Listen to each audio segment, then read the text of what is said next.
Welcome back to the Shadow and Sun Show, and welcome back for your Wednesday morning edition of Second Breakfast. This morning's video was a little bit spicy, but it had to be said. Uh, it needed to go out there in the interwebs. Just don't get me wrong. I'm okay with some 3D prints when it comes to miniatures, but not in place of the entire industry, not in place of gaming miniatures that are going to get used and abused and need to be tougher than at least tough as army men. You know, for Christ's sake, there are army men from the '60s that are still around, still standing strong. Maybe their rifles a little bit wilty, but 60 years that's not bad. But some of this stuff I've been picking up and seeing with the 3D prints, such a waste of money. But anyways, what are you guys up to? How's it going? How's your day? You ready for the weekend already, like I am? I'm still banging away on my steampunk Wizard of Oz figures. A few other things on my table that I want to finally put a pin in, or put them up on a shelf, put them in a box. Say they're done. I'm done. I can move on to something else. Where is Dorothy? Oh, she's right here. I really need to go and see what color Toto is. Anybody out there? Can you help me? If you say gray, I'm going to smack you. Um, it's a black and white movie, um, partially. But other than that, things are going pretty good. I thought I was going to get something in the mail, but I guess it's just going out today. That's kind of depressing. But what are you going to do? Other than that, I saw Bo got a nice Bo from Bo Paints Minis got a nice package from Emperor's Choice. His order, he was very happy from what I could tell, and I'm happy for him. I hope to see those minis painted up in short order. Take your time, Bo. Enjoy the process. That's what it's all about. There should be no hurry, and when we're doing this, take your time, enjoy it. Mac, sorry, I don't know where to find this mini. I don't. It's a 3D print, so maybe that's part of it. I think it's a 3D print. I mean, it's bendier than some of the other stuff. Not maybe a little brittle here, but the wings are definitely bendy, which is good because that's the part that's going to get messed up most likely. Let's see what else I got left to get out. Oh, let's take a look at this guy. Just need to do the eyes, and I think we can call him Finito. Actually, maybe a little wash on the base. Otherwise, I'm going to call this Basilisk done. And then I've got, I think the ticks are done except for the bases as well. I've got, I forget what Tarzan's monkey friend is called, but I got him to finish up. Tarzan still needs a bunch of work. This charnel grub. I suppose I could do the eyes. They're tiny, tiny little things on this guy. There's a bunch of them, so that's not going to be fun. The more troll, he needs his eyes done as well. Other than that, I could pretty much call him done. Table ready, We're not trying to impress anybody except the noobs who wouldn't know any better, and my fellow regular gamers. They never see my minis on the table because we don't play in person. So, what are you guys out there working on? Anything spectacular? Anything you want to show off? I'm still waiting for the guys and the gals from the Super Soaker Challenge to put in their votes so that I can send off the prize. I was hoping to send it off tomorrow, but if you guys don't hurry up and tell me who the best man or woman was for that particular challenge, I can't do that. Then we'll go on to the Speed Stick Speeder Challenge, which I need to go out and pick up a container of deodorant for that. The funny thing, I was just thinking about it. I've got I'm probably going to buy a ladies version and then hand it to the wife. Hurry up and use this, and she's going to be like, "What? Nigger stink?" Well, that's not the point. The point is I need the container. Um, but so uh, my dog is being awfully happy this morning. I don't know what's up with him. I think he thinks if he bugs me enough, I'll interrupt what I'm doing, and I'll go downstairs and I'll go grab him something to eat. I've already fed him more than I eat this morning. He's already had a bigger breakfast than me, and he still wants more. And he's only this big. Um, so I don't know what the hell's getting into him, but he is being a cutie pie. He's like 2 feet away, just sitting there wagging his tail. I can't see him, he can't see me, but I guess he can hear me, and that makes him happy. So I'm not gonna get in the way of that. But I just don't have time to sit there and pet him all day, right? I got some stuff to do. I got some people stuff to do, as I say. Paint some minis. What shall we jump on first? These hellhounds are missing something, but I don't know what. So we'll put them. Maybe the teeth. Maybe some dry brushing of an orange over them. I don't know. I mean, it really didn't do much to them. I painted the ground orange, but I mean, to be honest, they're kind of dinky for hellhounds. I've got some Reaper War Wolves that are same company, but they're like twice the size of these little puppies.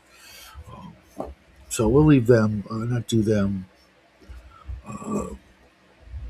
How about we just go over the edges of the bases of things so that I can just get my, here we go, glossy black. I can get my hands and eyes up to the task of actually painting this morning. There's not much left in here. Glossy black from Viejo. Always need this color for your bases. Oh,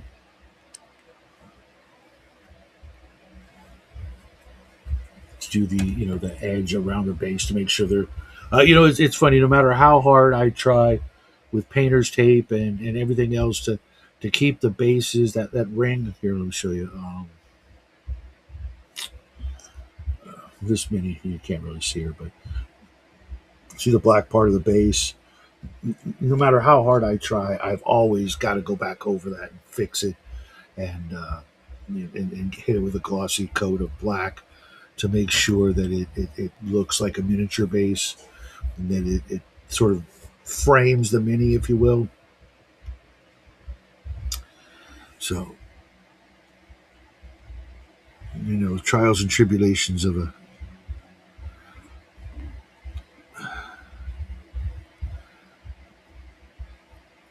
YouTuber, right? I was going to say professional painter, but that'll be the day.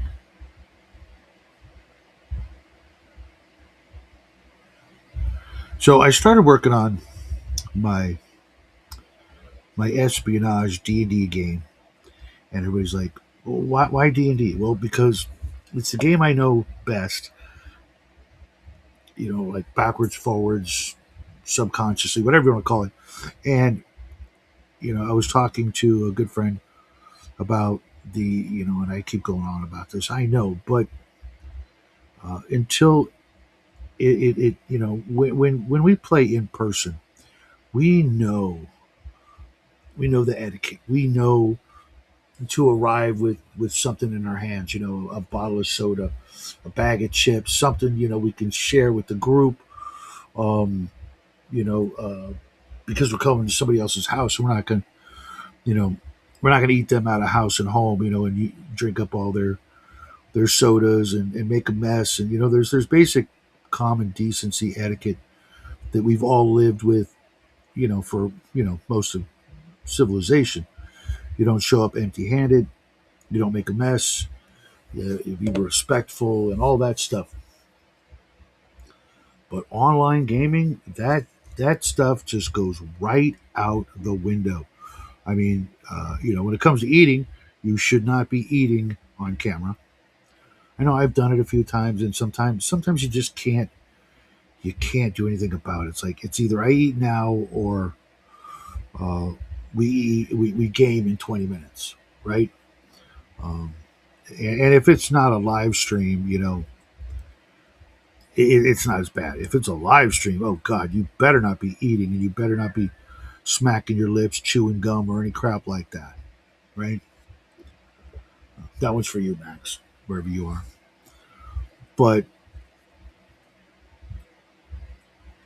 when it comes to playing online, the rules are just not as ingrained, and people think well, I could just leave. What are you going to do about it? You want me here? You're going to put up with all my burping and belching and God knows what other noises are going to be coming out of your faces, um, and we're far too lenient with what we'll put up with when it comes to violating these social norms that you know I call them social norms, but they're not yet because they're not normalized. People think they can get away with bloody murder in a online game, and sometimes that means just not showing up, which is really like the worst. It's like, hey, did you sign up or not? We got to institute that you miss 3 games in a row, you're out. No exceptions. Unless you can tell us beforehand. It's like, hey, you know, the wife's having a baby. I'm going to be busy for a while. Well, you probably shouldn't have signed up because that's something you could see coming. But somebody goes into the hospital, or God forbid, something worse. We're all decent human beings for the most part.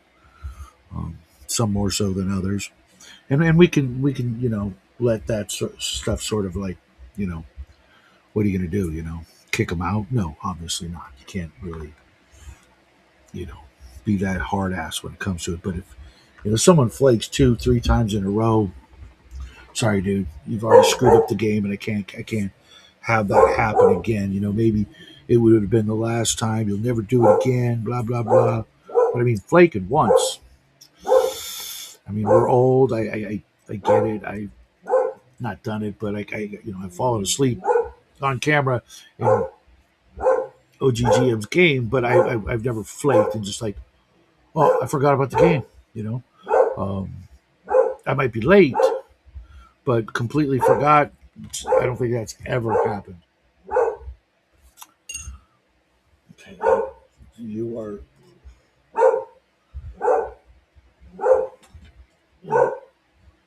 My dog is driving me up the freaking wall. Now he's going to come and want to come in because I closed the door. And he's like, "Oh, I can't come in. Oh no, the world is ending. The sky is falling." But yeah, so I think we've used up all the glossy black. Let's double check and see if anybody else needs a little how do you do on their base. And then we can move on to other stuff. Let's do those. Why not? And by those I mean the Reaper characters from Dungeon Dwellers that are on my table. I'm gonna do them. I know they're one already broke. What's up, Squirrel? How you doing, man? Good chat yesterday. So I'm just sitting here doing some busy work. That's kind of I could almost do it by braille, but not quite.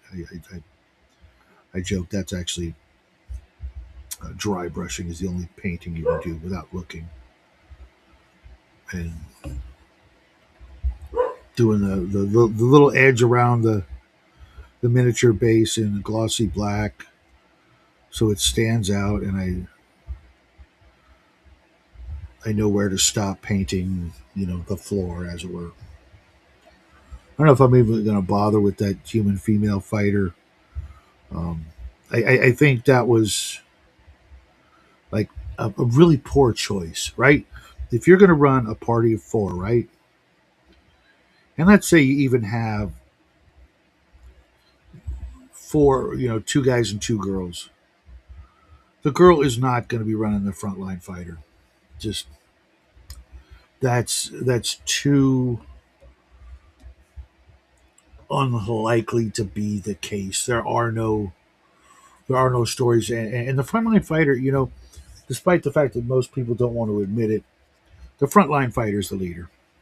You know, you may have that magic user, but nobody's going to trust the magic user um, as the leader. Maybe the advisor to the leader, but the leader's got to be the one who's going to, do the hard things, like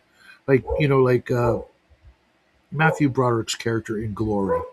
Now that was a leader. I know it's fictional, but that's what a leader should do. When push comes to shove, he's going to be the first one over the hill into those guns. The wizard's not going to do that. Sure, he'll face the Balrog. Hey, what's up, Coochie? You know what I mean? He'll face down the Balrog because nobody else can. I mean, he's just sorry, but that's like a whole different level of and kind of frontline fighting. And I don't even know why, but you know, Aragorn couldn't have faced the Balrog. He'd have just been, slapped off the side of that bridge and just, tumbled to his death. I don't know why. I mean, you'd think that Aragorn could, dodge and weave, but there's just something about that particular battle, so it's not really a good example. But the fighter's your leader, and having a woman up there taking the brunt of the physical abuse. Okay, Gucci, my tables are uh, thinning out. I'm just going to say that, and now I'm going to let the dog in. Ooh, let the dog in. I did, because if I don't, he won't shut up. Um, and so she's just not the right choice. Now they give you a human female fighter, a male dwarf. Uh, I'm not even sure. Is this a male elven wizard, and then a female hobbit thief? Who's playing these characters? You know, uh, should have been a female elven magic user if you want to go that route. Uh, Male hobbit thief, male dwarf, male human fighter. I suppose you could stick with the female hobbit thief, but I mean, what kind of character is that? She's a professional hobbit thief that probably got kicked out of her town or village because of all that, and there's no way to make up for that. What, you go and you save the world by stealing more stuff? You make up for your thievery and getting kicked out of town for that.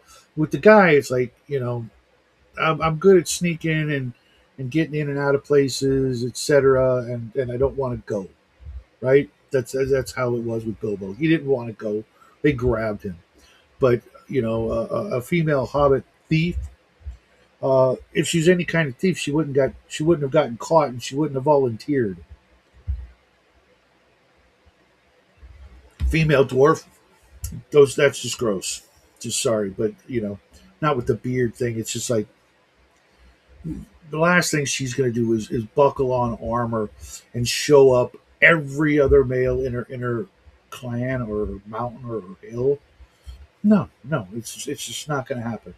Uh, the female elven wizard makes total sense because then you have someone in the background who you need to protect, who's grace and wisdom and intellect of otherworldly things makes sense, and is something that you want to protect. You want to protect that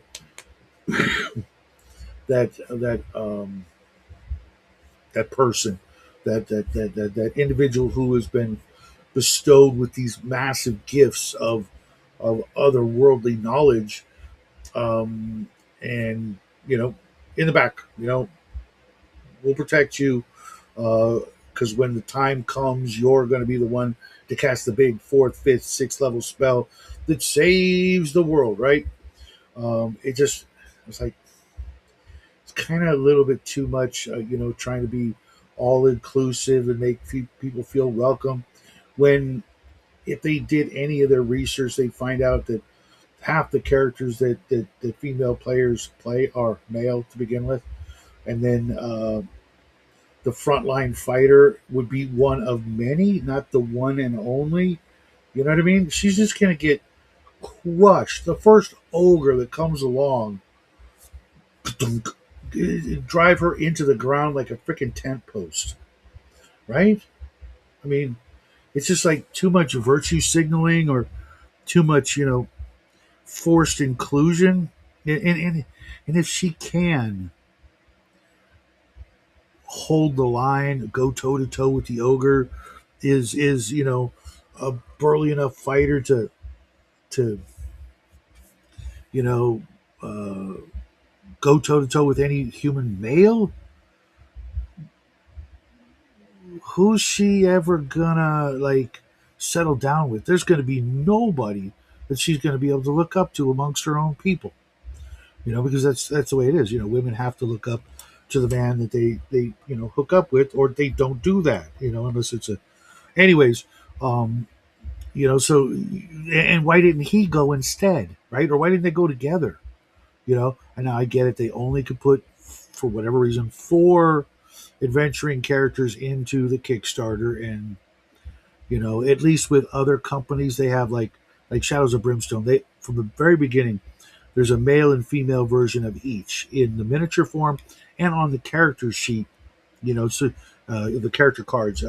You get a character card on one side it's the male, the other side is female, and there's no difference numerically. Just the picture's different and the miniature's different. So you could mix and match however you want, which is fine because you never know who you have.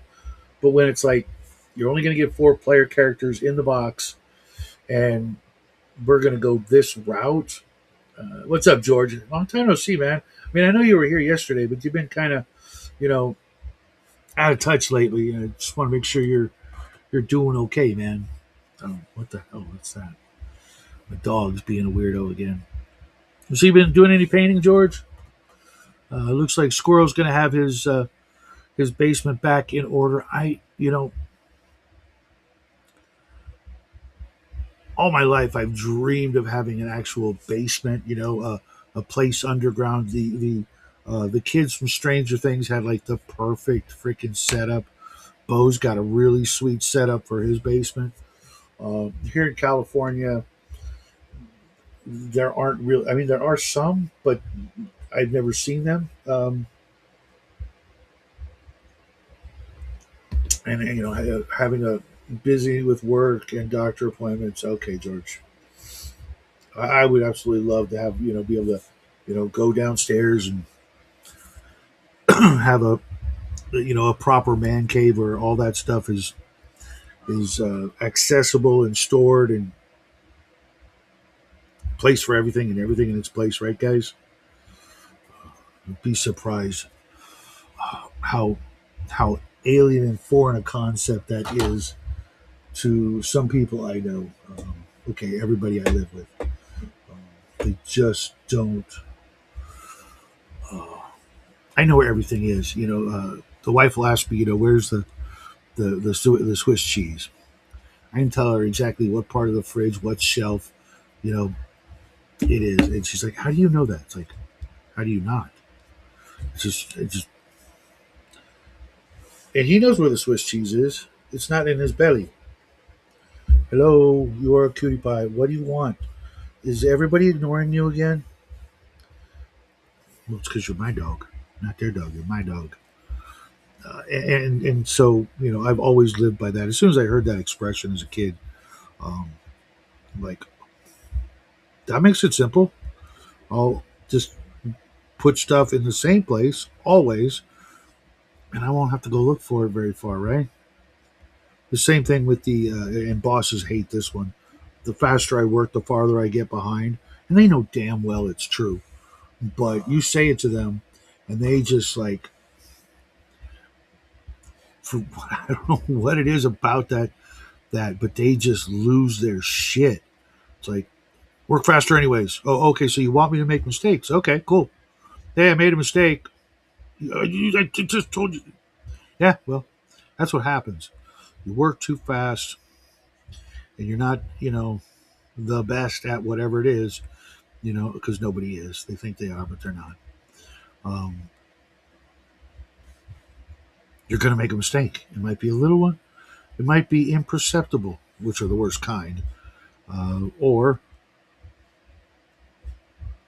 it might be some big disaster because you thought you could just work a little faster, get it done with less care and precision, because that's what you're doing is you're sacrificing care and precision over expediency, which, stake your claim. Storage is for the shit. Well, I've already annexed this room, a room downstairs, uh, 1/4 of the kitchen, 1/3 of the garage, and my forces are spreading out as we speak. I've left the bathroom to bathroom stuff. I used to have books in there, which is funny. I had a stack of books in there, and it turned out I never read them. They were just, sitting there for years. I'm like, I should probably move these to my book stand and actually read them um, instead of just letting them sit there. It was for the guests. Hey, if you need something to read, there's a Bible in there, and there's a fantasy novel, and uh, Ingersoll Lockwood's The Last President is in there too. I never got around to finishing that one. If you know, you know.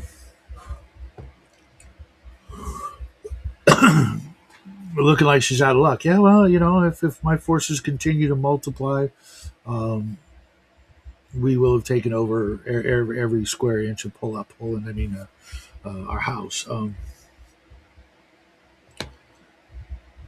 This guy, I don't know what to do with this guy. I added. Oh wait, nope. That looks like it's a gun mounted to his arm, so that's different.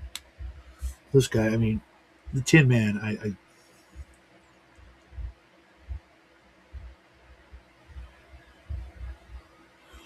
She used to do make jewelry, and she's done some painting things like little pieces of furniture, and she's got skill, but she just doesn't have time or desire, and that's been you know since Jackie was born. Who am I kidding? I mean, she still has this big giant toolbox I gave her to put all her jewelry making craft in there, and every once in a while I've used it more than she has because I'll like every once in a while I'll need like a bead or I want to make a gun, so I'll grab some wire and beads and stuff um, out of it, and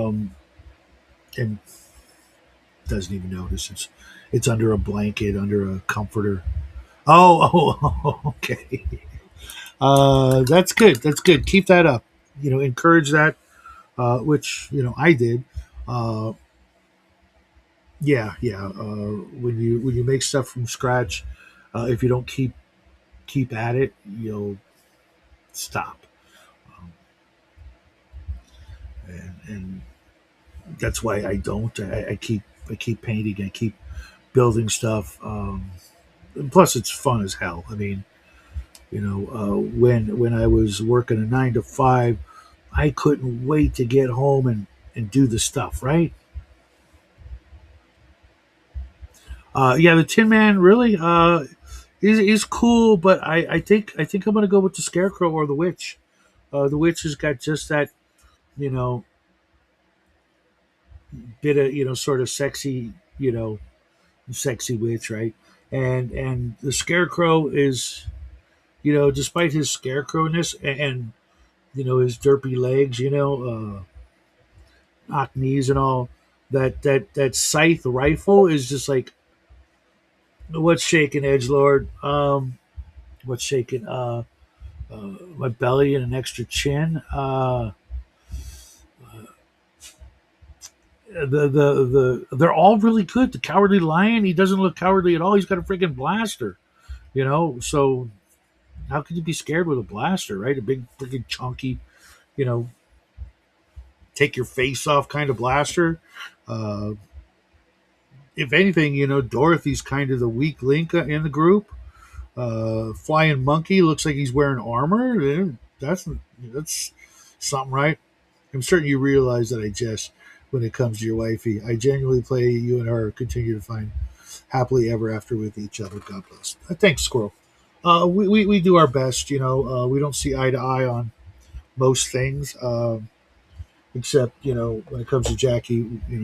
Obviously we're lockstep with that, and a few other things. And ADD, I think, is an issue for some hobbyists like my wife, myself, causing follow through on finishing the last project when something new and shiny comes along. Um, yeah, I don't know what that's like. Like I was telling Bo, I was looking at Reaper Minis last night, even though I ripped them a new one. When it comes to the 3D print crap that they're pushing on us, and no matter what they say, I know it's all about making more money, about getting things done faster and cheaper, etc. And Ed, God rest his soul, I know would be furious between the debacle of the white bones plastic that's all going to end up in a landfill. Nothing's going to survive. 10 years from now, every Reaper Bones white plastic miniature will be in the trash. Um, I bet my bottom dollar on that. Bones Black, a lot of it's going to survive. Um, Metal, the archaeologists will be digging that shit up, 100, maybe 1,000 years from now, whatever. Those miniatures will survive. The paint may, corrode off, but they'll find bits of tin and pewter or whatever the mix is. Um, but I was looking at on eBay, going through Reaper metal miniatures. I specifically Reaper metal went through literally half of the 6,000 listings on eBay, and I found, believe it or not, a couple of scarecrows I didn't know that they made, a couple other miniatures I didn't know they made, some really sweet looking angels, and some other stuff. So I put them in my save list, because then I'll take that same item that I found and then type the name out and look for the cheapest one and the closest one, and then grab those, and hopefully they'll all be from the same store so that I can put them in the same basket, get the discount on shipping and stuff like that. Did he now? Did he now? The Tin Man will make a great construct. Certainly is, to the point that I'd actually like, if I could, I'd get like white lead. Yeah, that wasn't white lead. Um, uh, I'd want a bunch of them so I could have like an army of mechanical axemen instead of just one. Otherwise, you got to kind of like make him somehow better, and he's pretty skinny and scrawny. So 50 hit points tops, and he's going down in my opinion. Uh, yeah. But I did find some really good Reaper metal minis from all the different lines, and I'll continue grabbing them when you know the mood hits me, because I can't just say when I need them or anything like that, because it's not how it works. It's like I want that now, mommy, right? Um, Oop, a little too much. I didn't need that much gold paint. But there are some really good ones out there. I'm supposed to be getting, like I said, I thought I was going to get them today or yesterday. The green Martians from Bronze Age, so sweet. Some of the Out of all the minis I own, those are literally some of the most absolutely impressive things I've ever seen. Um, those giant bastages are just unfreaking believable. They're the variation in the poses and the armament and all that good stuff, along with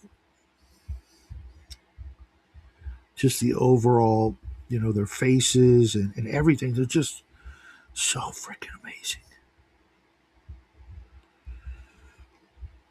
And it turns out I still have three up on that shelf behind me that I never painted. I thought I painted them, and maybe I painted different ones, and they're off in a box somewhere. I'll have to look around, but it won't matter. I'm just going to reorder the whole everything that he has, so that I know for sure that I have all of them because they're no longer available on the website, and that's a crying shame right there. I can't imagine what would would cause that to be the case. Other than he's charging like $13 for a 54 millimeter size miniature made out of pewter. Um, that's just what do you think, man? I would pay 20. I'd easily pay $20 for those guys. But you know, it's his business. He can do whatever he wants with it. But I'm just saying, I would, and I'm not the only one either. I know a lot of other people would be like, "Yeah, I'll pay $20 for that." You know, if you've ever seen them, if not, you can go back to our old video back in the day when we first did them.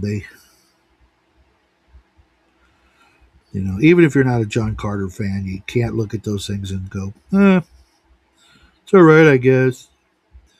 You will be absolutely just floored with, oh man, with how awesome those things are. Just truly next level badassery. Okay, I'm almost okay. I'm gonna call Tin Man done in just a second if I don't screw this up. All right, I added little gold touches here and there just so he stands out a little more. You, Mr. Tin Man, get to go over in the done pile. See if anybody else can use a little bit of gold while I got it on my palette. Not there. Move over there, Mr. Flying Monkey. I can give you a little bit of edge highlighting. Why not on your wings? Okay, my paintbrush is already completely dried solid, and that's how hot it is up here. That's freaking crazy. To where the paint dried up in like a clump on my brush. Yes, my brush is hooked because I do not take care of 5 cent. I got hundreds of type triple zero, double zero, and single zero uh, brushes off. I don't know if it was Amazon or Timu or eBay, but I paid less than $5 for over 100 paintbrushes. So I am not going to treat them very well. Not going to worry about it. You know, uh, they do what I tell them to do, and when I'm done, I can just toss them in the trash and not stress over it. Because I've gone the route of trying to work with like nicer, expensive paintbrushes, and since my son has access to my studio, and I never know when he's going to come in here and just paint something or do something and leave something in the water, myself included. I do that all the time too. And I used to get them at Hobby Lobby. Uh,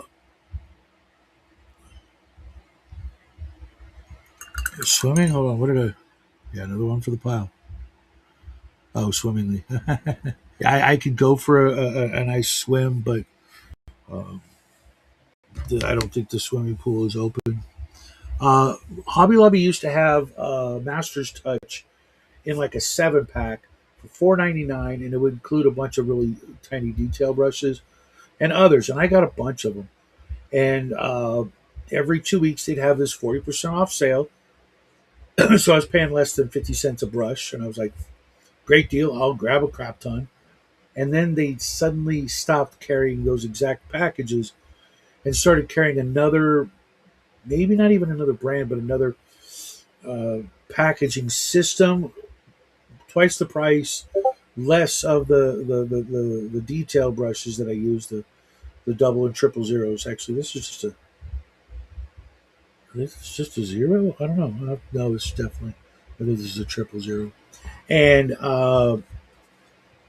they still have the Master's Touch individuals for like $3.99, which are okay. What's up, Ungar? Long time no see, man. I haven't seen you or your brother in a bit. So I just said screw it and went and bought. I think it's 133 of each or some shit. Just a big old freaking just pile of you know throwaway brushes because I do have some like really fine brushes in like a very special hidden place that only I know of. Like if for some reason I was painting like I don't know the Mona Lisa or there's just something super grand, I would break those out and use those. Were you here yesterday, dude? Brain not braining, man. But you got to kind of stick around for more than a hey and a hey there, hi there, ho there.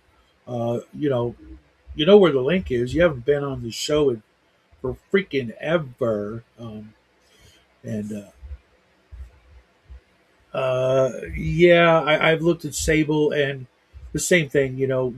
With literally as much as I paint, like uh, I would just end up putting them away for something really really special. And I know someone out there's going, well, every miniature should be painted like it's special. No. Uh, if you say that two more times, he might show up. Not every mini is that way. When I'm painting 20 of these lampposts, I'm not using a sable brush. Okay, it is just there's no reason. I mean, even if it was going on the set of a Hollywood movie model scale thing, I wouldn't use sable brushes on those lampposts. Because probably I'd be doing 100 of them. But not every mini is a work of high art. A work of art, yeah, technically, but high, or superior or whatever. Those people probably don't paint. No, I meant like movie models. When they like made the White House for Independence Day and they blew it up. That was a model, or at least I think it was. That people went and I used to uh, hang out with some of those guys and go to their little meetings when I was a kid because my dad's friend was one of them, and he would because I was into it. Occasionally, I get to go to those secret uh, model guild. I forget what it was called. People they would go to, and I get to see stuff that most people don't see. I got to see the original Dark Star from the movie Dark Star, and the I think it was the dry dock from Star Trek, the motion picture, and just a bunch of other models from movies that didn't get destroyed. And then I got to see a bunch of behind the scenes uh, movies of Star Wars, Star Trek, Alien, um, and I forget some other movie that had come out at like the same time. You know how on DVD box sets you get that special disc. Well, I got to see that material before anybody else because they had it. Like when they were showing how the face hugger was made out of like lobster and crab and goat intestines. It was because I was like maybe 12, and really into this stuff, but like on my completely on my own, just like not having any guidance whatsoever and having to figure it out, learning scratch building and stuff like that by myself, not even knowing that there was a term for it, and I learned a lot of, not a lot of skills or techniques, but that it was something that people did professionally, and that people did at all. It wasn't just like a kid's hobby of building models and you grow up and you never do it again. It's like there are people out there still doing it. It's like I went to Hobby Lobby, and it turns out now their model kits are always 40% off, which is a good freaking thing because they're not cheap.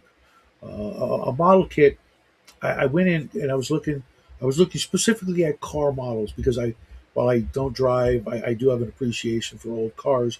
But I was looking for a cheap model kit that I could just take the seats and the windshield for next month's craft, or this month's craft, if you will.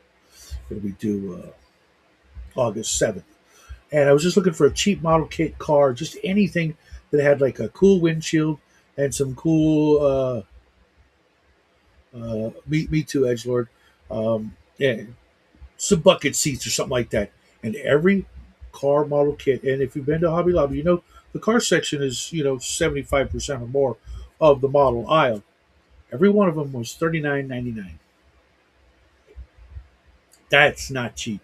Now, mind you, 40% off still makes it like $25. $25 for something that I'm just going to scrap for parts when I could probably go to the 99-cent store and buy a cheap plastic toy car and just cut out the seats and just hot knife the shit out of the whole thing to get what I actually want for $1.25. Yeah, right. Um, I was a huge Famous Monsters and Starlog magazine kid. I've recently been looking at the old Aurora model kits of the Famous Monsters. Uh, Fangoria, thank you. I was wondering, I didn't recognize that. I did get Fangoria.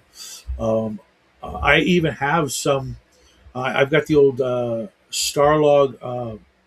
Remember those magazines? It was like it was a magazine that That was a poster that folded into a magazine, and you opened it up, and there'd be writing, and then you'd open it up again, there'd be writing, and when you finally opened it up, you know, it was a like 2 by 4, I think, sheet that you could then reverse and hang up as a poster. You remember those?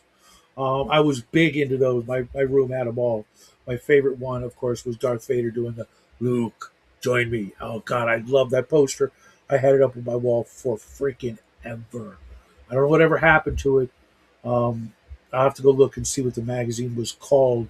But I still have the one for the um, Star Trek The Motion Picture where it's got all these factoids and little articles, about the movie. And then you open it up and there's the Enterprise going through warp. It was as a kid, I didn't know much better. Star Trek eventually got less and less popular with me, but I mean, that's all there was for years as a kid. That it was just Star Trek. That's all there is on TV. Occasionally, you get Planet of the Apes, or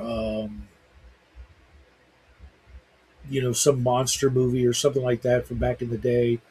Uh, oh, you do, you lucky bastard. I'm also looking for those Ralph McQuarrie prints from Empire Strikes Back. I had the Star Wars and the Empire Strikes Back. It's not a book. It's just this long cardboard like envelope with 24 prints. And I had those, and I had them all over my walls. And like a moron, I thumbtacked them, and they eventually curled up and got stuff spilled on them or ripped or whatever. For me and my brother fighting or something, and they all got tossed. And I was looking at a set of those. Last month, and I think I found one that's like really, really nice condition. But then, of course, I got to go and get frames for all 24 prints, and I'm like, maybe I'll just let that guy hang on to them for me for a while because I got to get a lot of picture frames for a lot of things. Jackie's got some posters and some autographs and things like that that he wants framed. I've got some stuff, and I'm just like, we could easily spend, and I kid you not, like $1,000, not even trying hard, just to get some basic bitch picture frames. Not like that poster frame that's just a sheet of crappy Chinese plastic and 4 little sliders and some sticky tape. No, I mean like decent generic, Walmarty picture frames.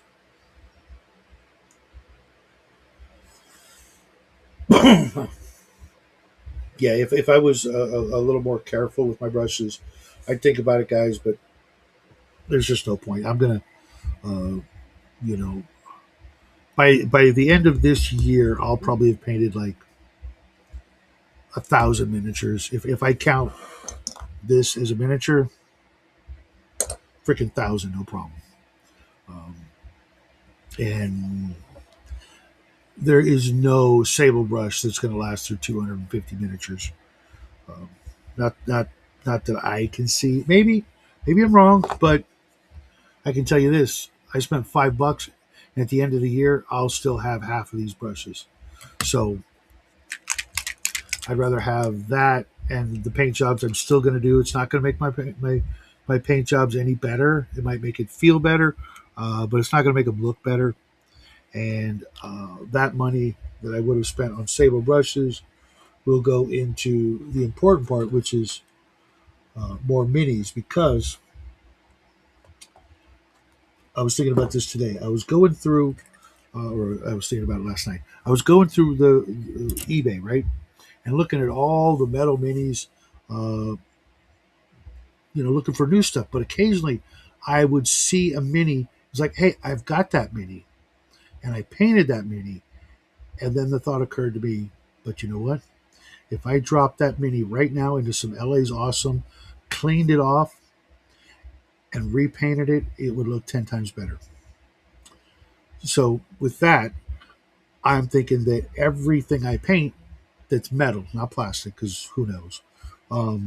Someday, if the boy or his kids want to repaint what I painted, I'm okay with that because they'll still have the basic mini in metal that they can do that with, and it'll survive the stripping process many times over. I've got one of my favorite miniatures of all time is a alternative armies.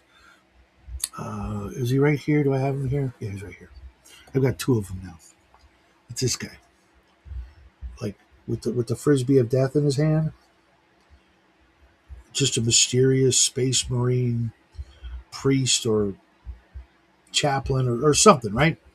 Just really mysterious looking. And the one I have over there, I have stripped 4 times and repainted. And the reason why I haven't finished that one is because I know uh, as I'm getting into this particular run of really intense painting, that if I were to paint him now, he would look pretty good. If I paint him 2 months from now, he might look significantly better than if I painted him now because I'm getting better and I'm doing things differently and really putting a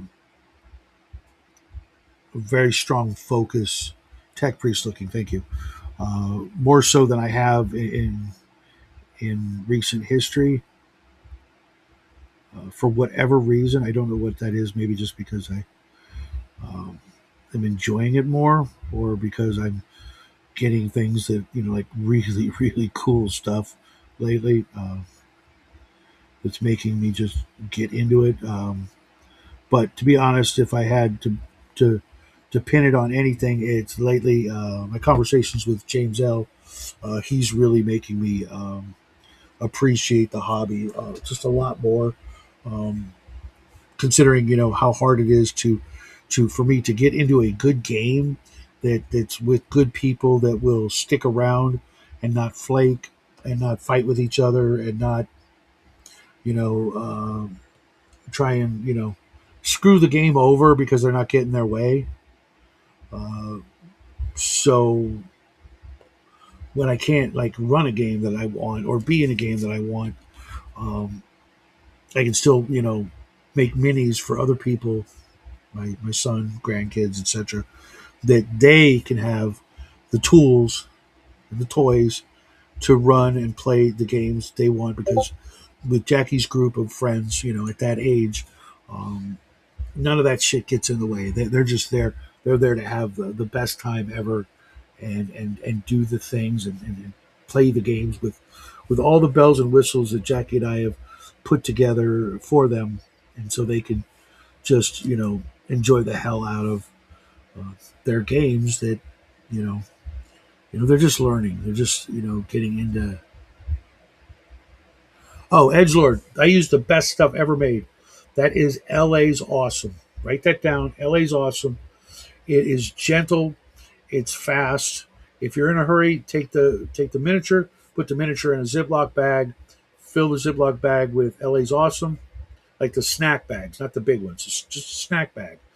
Pour some LA's awesome in there, zip it, and then throw it in a sonic cleaner.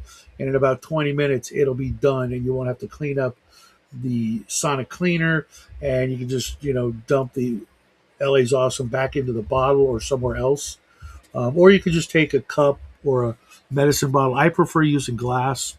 I get a glass jar, spaghetti or preferably like an olive jar, like a little olive jar, something small, so you don't have to fill it with the whole bottle. And then put one mini at a time. Don't mix your metals. Throw it in the LA's awesome. And every couple of hours, check on it. When you see the paint starting to peel off, take a toothbrush, preferably a crappy electric toothbrush that rotates or oscillates or whatever you want to call it, and then under the sink with cold water. You can use hot, but that tends to reverse and make the paint stick back onto the mini. But cold water and rub it, and scrub it underneath the water, a steady stream, not just like a dribble. I mean, the stronger the water pressure, the better it will push the paint off and out of those little crevices that you can't get. And I got my wife actually got me one for Father's Day to help the cleaning process because I was spending so much time over the sink and the water I was wasting was ruining the environment. I'll get me started on that one. And while I appreciate it, the thing Jackie and I, one of our very first videos we did was we showed that little gadget off, and you can hardly hear a word we say. It was a two-part video, noisy as shit. That thing is just, and it's got its own unique vibrating noise. It's like imagine being stuck in a beer keg with a beehive, and locked in. It's like got that just grating noise, but it does the job really well. But if you don't want to spend the 50, $100 on that, a bottle of LA's awesome from 99 cents, not 99 cents. Yeah, any of your dollar stores, it'll be $1.50 for a bottle. You don't have to get the spray bottle. I recommend actually getting the refill bottle because you get more of the liquid. Pour it into a glass jar, seal it up, and wait and watch.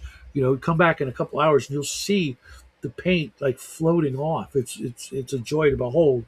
And you can just wait, and within like 24 hours, almost anything you put in there will be clean. And so Jackie and his kids and grandkids, etc., will be able to take any metal mini we have and go, yeah, Dad's paint job was crap. Let's strip him down and start over. Cool. As long as you're painting, as long as you're playing with the minis and you're not just tossing them in the garbage because you know a Reaper Mini made 5 or 10 years ago, in 25 years, will be worth a lot of money in comparison. Like quintuple value. Let's say that's roughly what lead minis go for these days. Sometimes even more. I mean, the Demogorgon Grenadier miniature that's in Stranger Things, an unpainted one of those can go as high as $200 to $500. When you got it back in the day, I don't know if it came in a box set or a blister. If it was a blister, it was like $295. Now, mind you, $295 was pretty expensive, but it's not. Uh, it, it was still pretty cheap back then. Coming up with $3 as a kid, I could mow one lawn, 1 hour's worth of work. I got the money off to the store. I went. Um, and I had it as a kid. I don't know what happened to it. I think I painted it and gave it away. But I picked one up back in uh, the day, about 10 years ago or so, before Stranger Things was a thing. And yeah, uh, right. All the old lead minis are not cheap, and this one's in perfect, never been painted condition. And the last time I looked, it was going for $200. Now that Stranger Things is over, I bet I could get 300, and nobody would quibble over it. Right.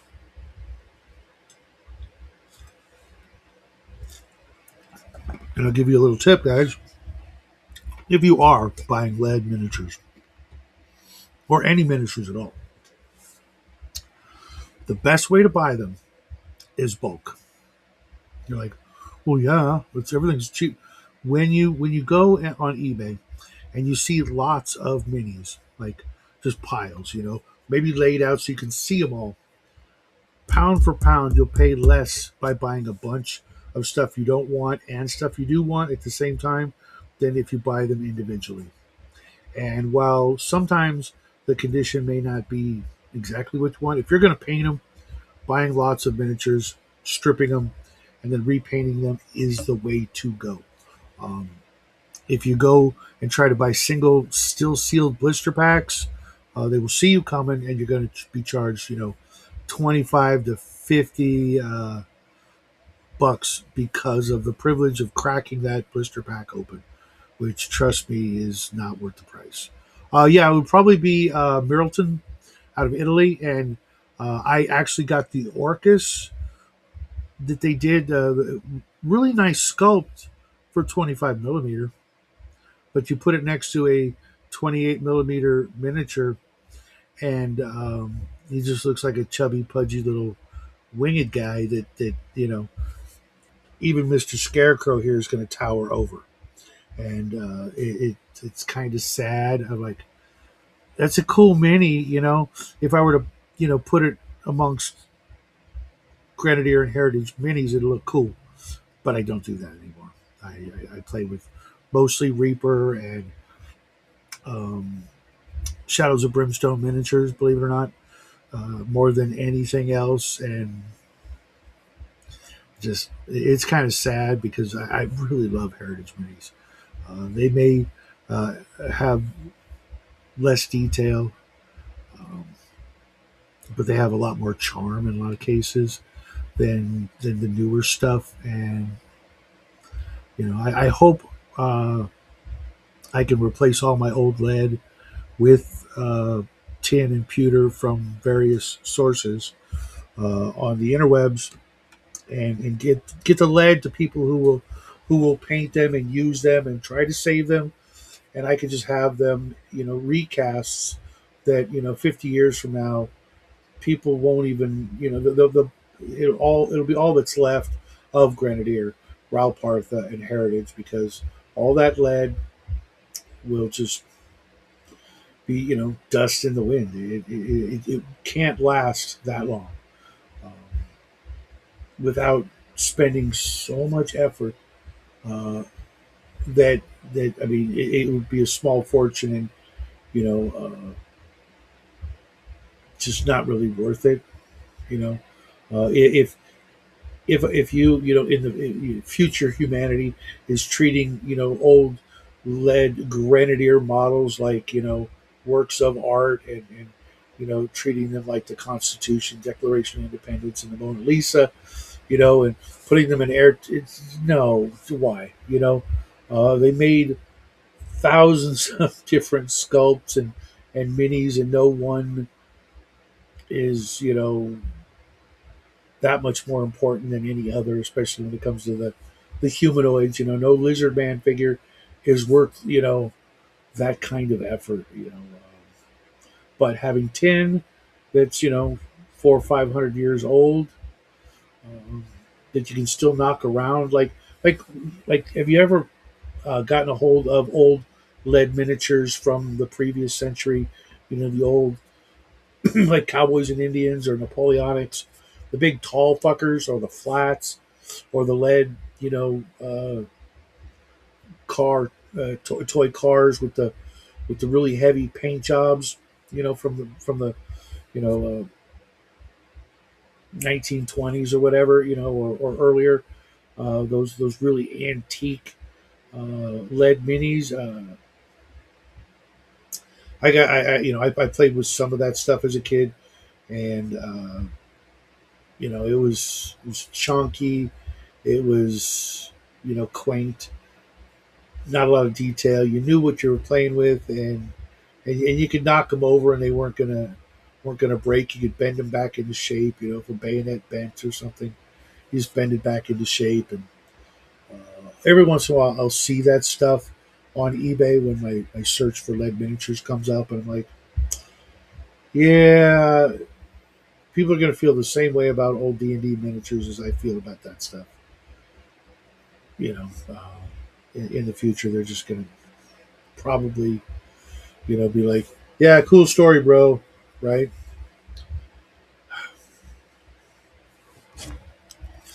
But for now, I'm going to enjoy the hell out of this hobby and continue painting up these little buggers.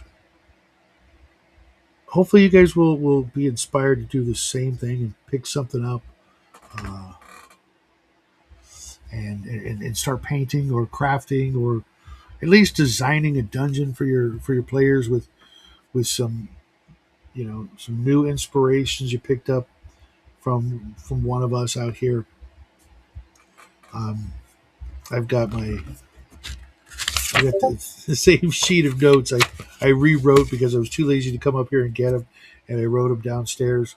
But I've got on my Discord, I've got a new channel called King's Crusade, which is the fantasy espionage campaign I want to run, and I'm just starting to play around with the kingdom and the king and the cult that they're going after or what have you. But then I realized, you know what I got to do? I got to draw the damn map. It all starts with the map, doesn't it? You get whatever medium you like to use, whether it's the internet, or the computer, a bunch of index cards, or a sheet of vellum, or whatever. Uh, oh, dude, I know. We've actually got, I think, three Tonka trucks in the backyard that were here when we moved here, and they're just sitting in a corner.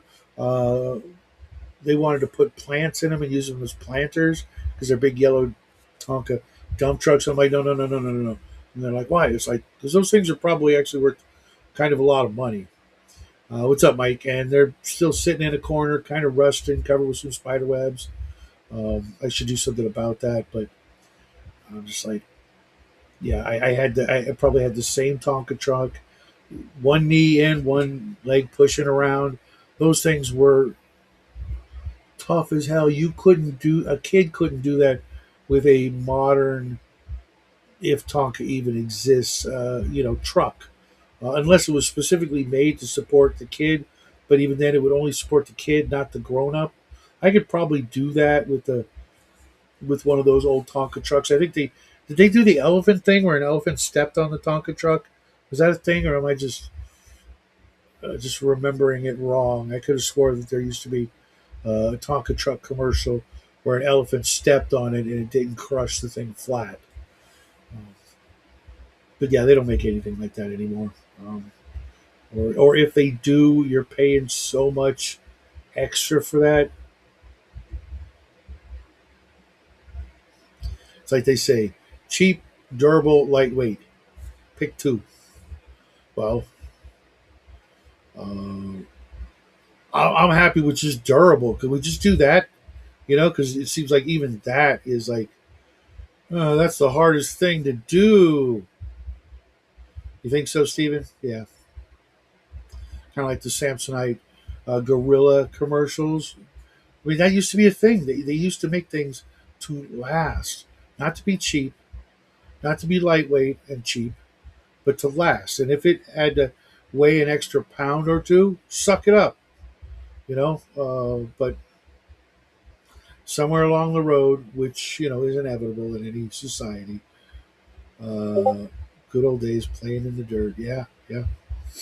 Oman's got us beat, man. He was playing D&D in the sand lot at the park. I mean, think about that. That's genius. You had some army men. You dig trenches in the sand, you know, for your hallways and rooms, and then when you're done, you just pick up your minis and head on home. I'm like, that's actually kind of awesome. If they still had something like the old D&D action figures that weren't really action figures, like they have like one, like their head would move and that was the only moving point of articulation. If they still made stuff like that, and I knew kids that were little, like they're growing up, they'll be like that age soon. Uh, I would introduce them to that and show them, hey, you have the knight go in the tunnel to fight the dragon, you know. Well, humanity lost its way when it comes to that.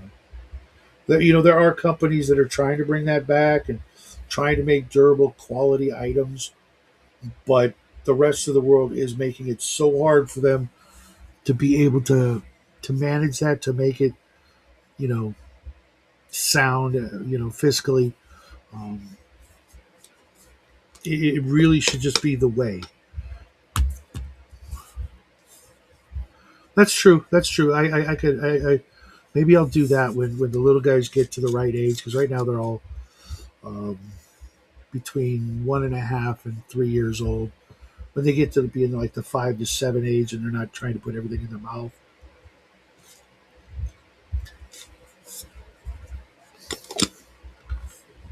It was kind of scary the other day. One of the kids came over, and he's about a year and a half, maybe just barely over a year. And I offered, he could play with Jackie's Hot Wheels, and they're like, he doesn't really play with cars or toys. He just watches TV, and I'm just like,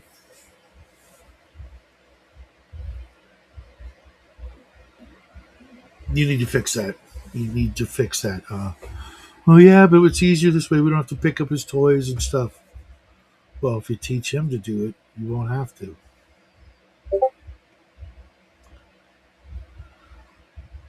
Okay, send me a link, Edgelord. And Arduin, Emperor's Choice. All their minis are are top notch. They may be a little bit less dynamic or what have you, and they're working on that. And they may be kind of chunky and somewhat staticky looking in some of the older minis. I would much rather that than have you know a dynamic pose like like this one. Uh, this succubus standing on her tiptoes. I drop this, it's going to break, and I won't be able to fix it. Um, but I've had it for a while, and it's like, time to paint that. Matchbox and Hot Wheels.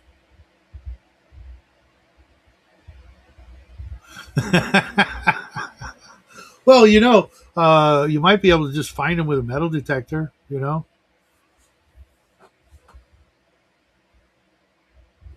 Mike. It's absolutely terrible, and I know that when Jackie has kids, um, that his kids are going to be still able to relate to what we used to do. Of course, they'll still be partially plugged in because it'll be the law by then. But at least they'll know how to do things with their hands besides order off Uber Eats, right? Because I picture I totally picture that within 50 years 5-year-old kids will be ordering their meals through their phone.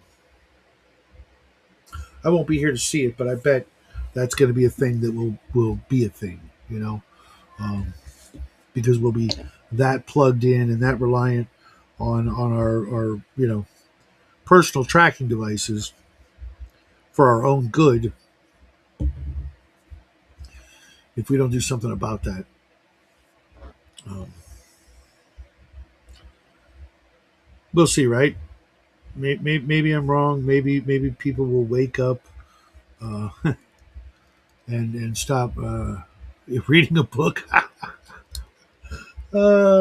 was trying to explain to my wife, who I've known her 25 years. I've seen her read like two books. In 25 years, I've read 1,000 at least. He's like, why do you need new books? You've got old books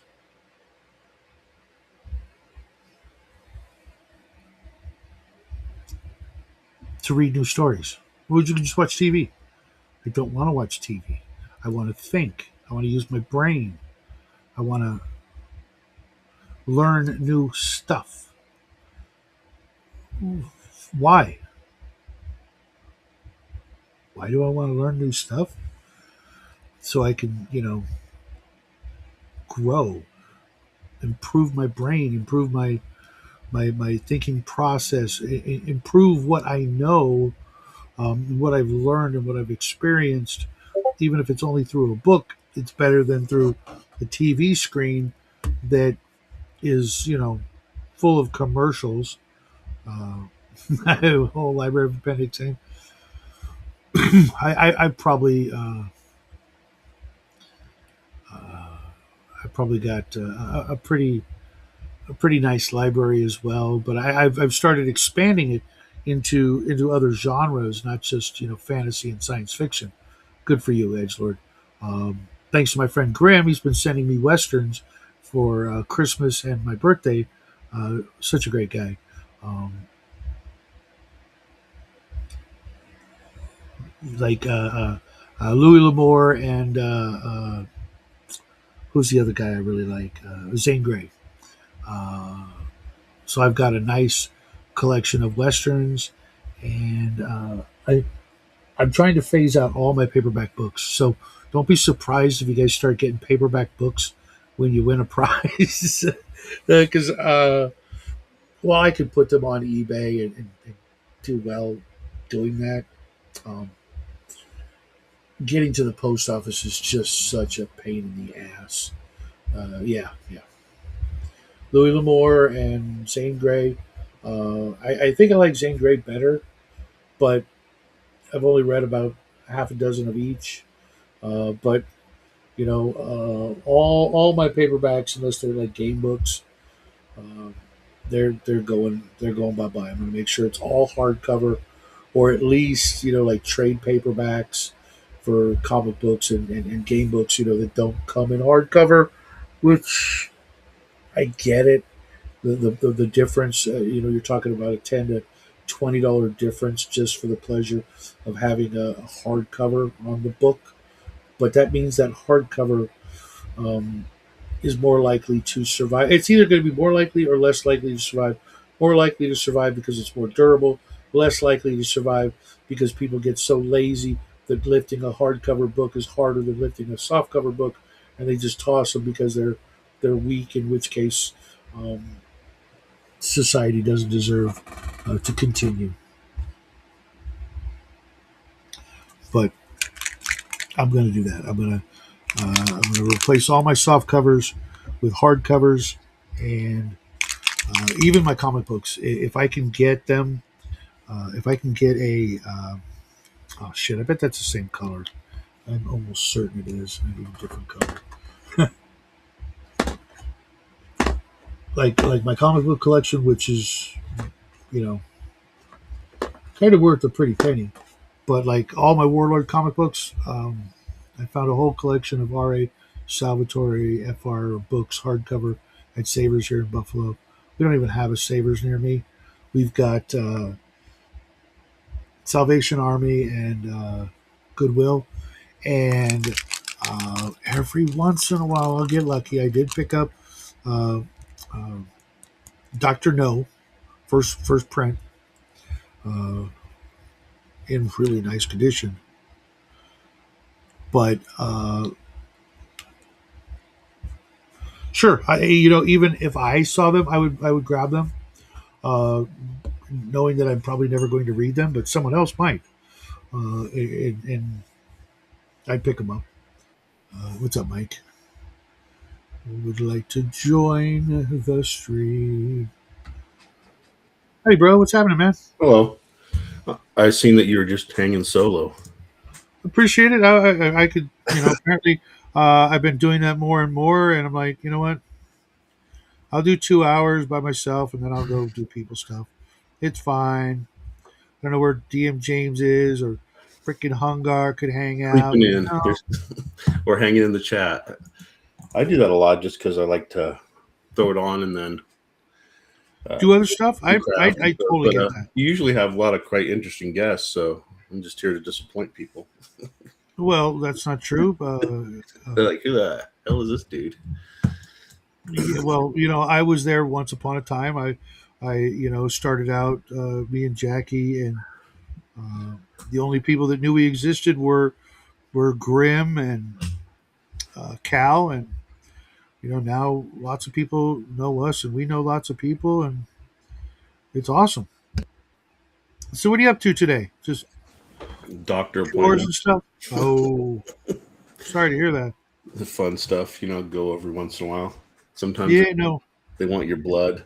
yeah, it's been over a decade since I've seen a doctor, and I want to keep it that way. I did that for a long time, but then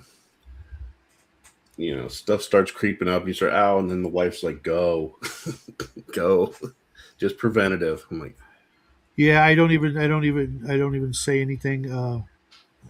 Her problems are you know, so much worse than mine, and even if they weren't, uh, she'd think they were, because yeah, she's a she, and that's how they are.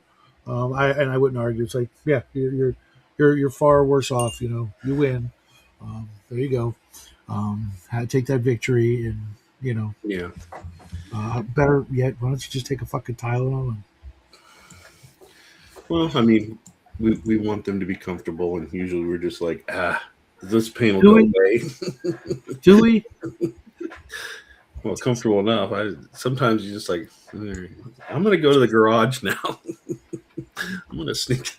Yeah. Oh, that gun thing. I don't see how you. That really looks like a crutch. Well, no, the silver and black. It doesn't Oh, look like a crutch. It looks like it was made out of a crutch. But then no. I looked and I saw where Yeah. you glued the handles together, and I'm like, that's freaking genius. And the tips are just my nasal spray for allergies. I don't, dude, that's freaking great. And I kept dropping it and breaking the thing, so I had to put stuff inside to make it stay together. They're like pinning it, sort of. A bunch of pieces of plastic just all stuck together, then just made a big Hmm. thing and then forced it on and glued it. Nice, nice. It fought, and then of course paint doesn't like to stick to half the weird plastic.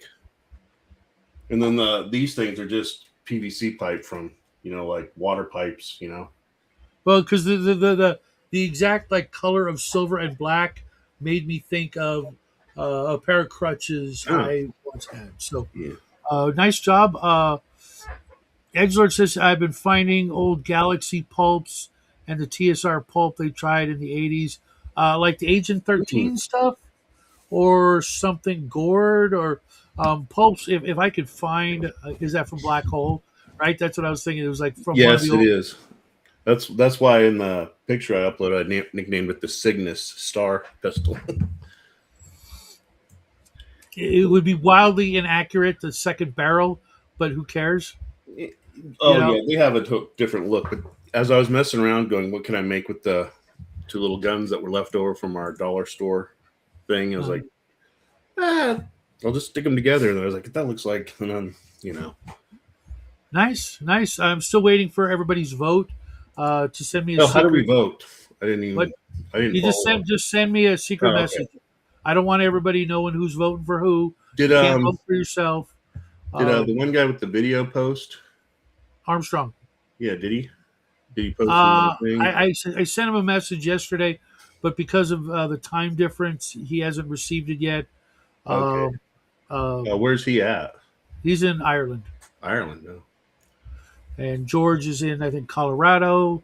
You're in California. Jen's in California. Amazing stories. Okay, yeah. I wish to God that someone would take like some of the old pulp magazines and hardcoverize them, omnibus them. I would buy them up like freaking crazy. I did buy like Weird Science #1. I've got Eerie and Creepy #1, Vampirella #1, and a bunch of the comic books that I used to read as omnibuses. And uh, the different like if I was to take issue 1 through 32 of Warlord, one of my favorite comic books, and I just got the omnibus. I don't think I'd get the $100 back that I paid. I didn't pay that much. I think I paid like 50 to 75 for the omnibus. I don't know that I get the same money back, from selling those 30 comic books that are in the omnibus. But you know what? The peace of mind of knowing that I don't have to worry about that particular stack of comic books, that they might get water damaged or lost or ripped or torn or crushed or something, um, and that I could just grab the hardcover and start reading, and when I'm done, put a bookmark in it, put it back on the shelf, and not have to open up the bags and boards and do all that fiddly little crap, is getting more and more worth the peace of mind that they're voting on. You saw how the gun that he made, uh, the people that joined that particular craft challenge, that were to take a squirt gun, super soaker, and turn it into a sci-fi looking prop. They all made a, a project, and then they vote on whose project they think is the best. Whoever wins, the largest number of votes, wins a prize. This month's prize is an old Marx glow in the dark Gillman creature from the Black Lagoon, like a 6-inch statue from like 1960, 60, 70, or 80. I don't know which edition it was. I'd have to look. It doesn't matter. Um, and that was the prize, a little glow in the dark creature from the Black Lagoon trophy, um, to put on their shelf. And then if they're crazy like me, then they can go looking for the other figures in the line. There were 6 figures: Creature from the Black Lagoon, Frankenstein and Mummy, Werewolf, Hunchback of Notre Dame, and the Phantom of the Opera. No Dracula. What? Right? And I found out why. Because the plastic that it would have taken to make the cape would have doubled the plastic that it would make to make the figure. So back then, when they were making them for like 3 cents a piece, by injection molding the plastic, it's like, or that there was a copyright issue. Or they probably have to make the cape separate and then like attach it or something. It's just like, nah, we're not doing any of that. Someone did sculpt one, and it looks like, it literally looks like it's part of the set, but it's not. Mhm. And they're not cheap, and they're hard to find. But I will get one because I did see one in glow in the dark. Did you ever have the big superhero plastic army men like Thor and the Hulk? They're about this big in like No, red or blue or green plastics. You remember seeing them? I think other people had them. I Okay. I never got those. It was kind of like the same thing. I had a bunch of they were just like a big plastic statue army man style of Spider Man, Thor, Captain America, the Hulk, stuff like that. It was the same company that did that. Well, because it was all Marx had they were working with Universal Monsters, Universal Pictures, because it was a line of Universal Monster movies. With the So copyright, like you said, could have been the actor that portrayed Dracula at certain times. Did they have I that don't back think then? so. I don't think so. I don't think like his image was, his likeness was copywritten or trademarked or whatever. I think it was just the Mego. I had a crap ton of the Mego figures. Those were the best. The only thing that was better than those for me as a kid uh, was close. Was the Johnny West Marks figures also, I believe, the big 12-inch freaking thing that you could kill somebody with all the rubber like accessories. I know that sounds awful, right? Rubber accessories. Or the GI Joe Super Joe Commander. He had like the black suit on with the gold uh, They didn't have that. vest. Oh man, I looked one of those up, and because it was during the gas crisis, the rubber plastic that they made for his kung fu grip hands Hmm. has not survived. Even intact, sealed GI Joe Super Joe Commanders, the hands are just gone because they just rotted away. You might see a little bit of crumbly shit at the bottom of the blister pack, Hmm. but They're no just hands. disintegrated. And they were. It was a fun figure because it had like the punching action two buttons, The right? only the only tall dolls, the only action figures I had, they were like the $6 million Man, Had that. and then the Oscar. It wasn't the Oscar Goldman. It was it was the android guy that you clipped on his face. I had that, and I really wanted. I don't know why it was, and even my mom's like, "Why do you want that one?" It's like I thought it was cool. They're like a robot guy. The same thing like later with GI Joes with Zartan because you put the little clippy faces on him. I don't know why, but I bet all those things are probably worth a lot. Because I remember the skin would roll up on the arms for so you could see the robot parts. Hmm. I don't even want to look up stuff that I was like I knew probably got tossed. You know, it's funny because I was talking to a friend of mine. We were talking about the giant Shogun warriors, the big 3 foot tall bastards with the rockets that fired, and some other toys like that. um, Getting those things even now is not as crazy and as hard or expensive as you might think. And since each one of us has the small opportunity to have grandkids, and like our friend Bubba, he's babysitting grandkids. There's no reason why you couldn't, He is very blessed with grandkids. right? There's no reason why you couldn't break out the the Mount Navarone play set and the Army men and get the kids together and go, all right, you guys are the Americans and I'm going to be the big bad Germans and you got to try and invade my mountain, as an activity for part of a day, or something like that, and get them to right. The Shogun Warriors were freaking badass. He actually said he was going to give me his Mazinger, I think Oh it was the man, name. I'm like, dude, because he knows I would refurbish every last part and piece, and I would have it standing up behind me or something, or in the corner so you guys could see it. Because those things, they're either going to end up in a landfill and forgotten, or they can be passed down like we used to do. I was explaining to the wife last night because she's got a bunch of old clothes, and she wants to do something with, And I'm like, well, in the old days, um, they used to hand stuff down like that as a matter of necessity. I mean, they had absolutely had to. If a woman bought a dress, it became a Sunday dress. When it was no longer good enough for a Sunday dress, it became a regular dress. When it was no longer good enough for that, it became a child's dress because they would trim it down and be able to turn it into a little child's dress. When it was no longer good enough for that, it became patches for a quilt. And when it was no longer good enough for that, it became rags. And that process, on average, would last 25 years from Sunday dress to the rag bin. yeah. When was the last time? I mean, nobody does any of that anymore. And if we did, uh, things would be completely different, and there'd be a lot less whining about climate change, global warming, the impact on the Earth, etc. Um, you know, like Janet from another planet, she does some of that stuff.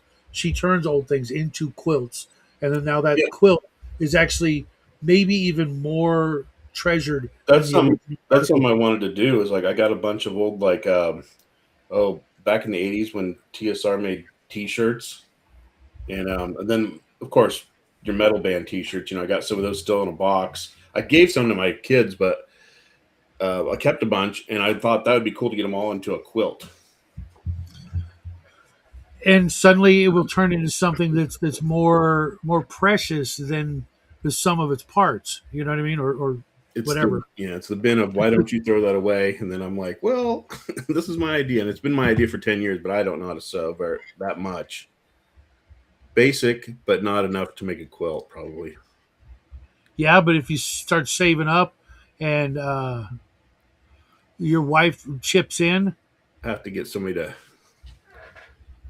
I had the blue one. My brother had the. I had the blue and red one. My brother had the other one, and he got Godzilla 2 that year. I was like, he gets two. Oh, well, you got a bike. I'm like, fair enough.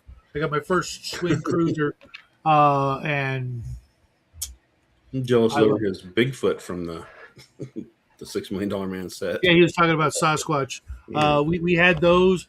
We had a lot of crap like that, but being able to not just hand it down, but then engage with the children, and not feel like uh, you know, yeah, even if you're just watching them vicariously play with the old toys and maybe tell them stories about them. It's like, oh, did you know that GI Joe was, or whatever.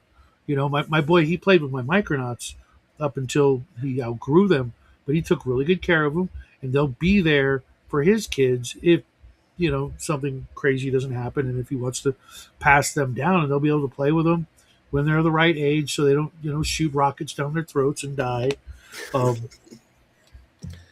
but all this stuff that it just goes yeah. in the garbage. You You mentioned the know, thing earlier. Like one of my older boys, he had like when he was a teen, he handed down a Star Wars shirt that my daughter still wears because he grew out of it, but it was like a medium or small Mhm. even, and she still wears it now, and she's 20.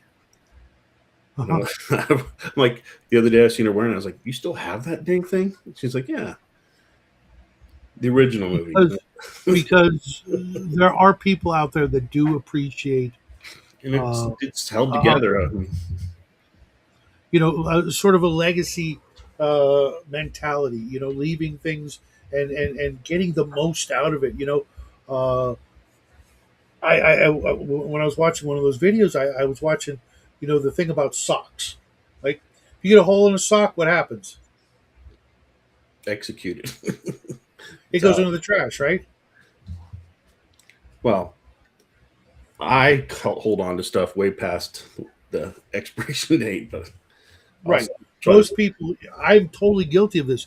I get a hole in a sock, it's going in the Well, trash. it depends on where the hole is. If I don't think it'll, because if you sew it and you have to step on it, where you've sewed it and it's a weird feeling.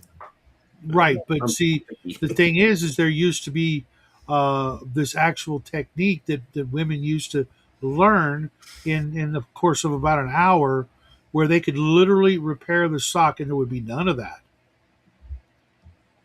Okay. They had this wooden egg that they put in the sock, right? And then they would literally take new thread and go weave back and forth a certain way that the egg helped facilitate, so that they could darn the sock and it Yeah. wouldn't be like just like stitching a wound back together. They would Guilty. reweave the sock so that you wouldn't even know. That's why if you ever get socks that have like the heels are different color, you know why that is? It's imitating what socks used to look like after having been patched. Yeah, Yeah, it's not a yeah, sock darning. Uh, they literally, did not sometimes know they that. didn't have the exact same thread, so when the heel wore out, they would weave a new one, and that's what it would look like. Yeah. Okay, Okay. Yeah, because so about half mine have that design into it. uh-huh. Like, What that does also is it allows, if your sock were to wear out in the heel and someone were to darn it properly, you'd never notice because that's the way the style is now. and I was looking at the comments. No, now it's a sock Well, repair channel. yeah, it is. What's up, Brian? Holding But recycle. you know all this stuff, Brian. You studied at WW2. You should know about all the different ways that people recycle and reuse things, which is how this got started. Because we were talking about crafting with junk, refurbishing and reusing things, and also minis being made out of cheap, crappy 3D printed poison, um, and going with the metal minis. It's an untapped market, the sock YouTube Yeah. channel. Now, just a little piece of info that I picked up recently that I didn't know. I mean, my mom and dad, they did not repair anything. The best we had was those iron-on patches. You remember those guys? Oh If yeah, you got and they would just iron it on instead of, doing it the old-fashioned way that would actually last, and you wouldn't pick and peel it off subconsciously while you're sitting in class. yeah. So what have you been up to, Brian? I haven't seen much of you lately. Um, I have been painting up a freaking storm here, uh, left and right. Looking to start a new D&D game, maybe in time for the fall. But I want to put some work into it. It's going to be a fantasy espionage game where the player characters are agents of the king and going on secret missions uh, to root out some sort of evil uh, death cult or something. I don't know. That part is still. I'm not going to say exactly what it is because then spoil, right? Spoilers. But I am going to come up with something like that's the basic premise of why the king needs a special group of people and sends them off doing stuff, and the wizard his lead not corporate court advisor will be like Q, coming up with the cool gadgets every once in a while. It's like you need this grapple gun or this disguise kit or something, but it'll just be through magic, right? Yeah. Oh, I thought of a show you might like. It's on Netflix though, but you don't probably have that. Or did you cancel? I got rid of mine this month, but it was called Nero the Assassin, Okay. and it's semi fantasy, but it's like more Renaissance and medieval, and it's just Okay. basically a guy who's an assassin. He's kind of a complete dick, but you know, Is it kind of like what's that Assassin's Creed video game? Kind of along those lines. it reminded me of that, but it doesn't have the it's. I mean, that involves time travel and weird stuff. This is just Okay. there's witches and wizard stuff, kind of low key, but yeah, he goes for the basic. I'm an immoral dude that just kills people for my lord, and then finds out kind of the tropes Uh-huh. becomes kind of like Well, reluctant. I'll give it a look. What's up, Coco? And yes, that is another part of the I'll problem. post it. Where should I'll post it in your Discord to remind you. Appreciate it. Yeah, It's I've only never eight done it. episodes, so I've never done it before.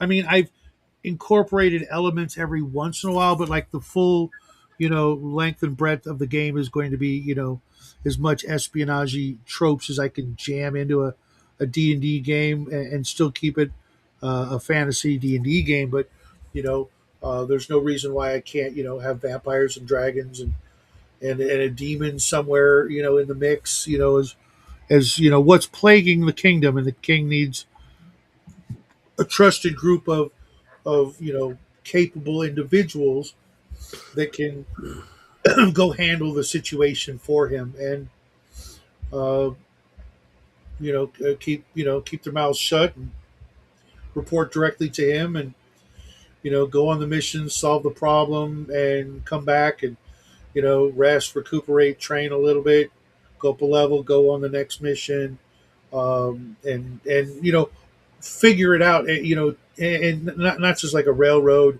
as episodic thing. I want them to figure it out. Figure out who's behind the thing. With various false leads, red herrings, and with that, outcomes. are you going to like change to like or limit or say certain spells don't exist Oh or of no, course it's all there. the bad guys will have to. I mean, because murder plot, speak with dead, could probably Hmm. get a few more clues. Hmm. But then of course the guys doing it would know that could happen, so they'd have to. Hmm. If there's no dead body, there's nothing to speak with, Well, right? true. If uh, there's no witnesses, if there's different things, obviously, but part of the thing is they're going to be first level, so speak with the dead. That's a third level spell. Yeah. That means the priest's going to have to be fifth level. That means he's going to have to do some shit to acquire that. And even then, speaking with the dead, well, that doesn't. If the dead is now in the, let's say the dead body, right? The Yeah. dead guy was chaotic evil, right?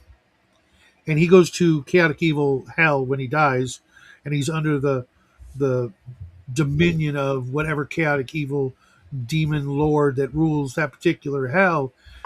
You may end up speaking to him first, and a fifth level cleric, who bumps into Orcus instead of Joe Schmo, the guy who's trying to, you Which know, orc is the little lead one or the the, nice, nice the bigger callback. one? That's definitely worth 25 XP.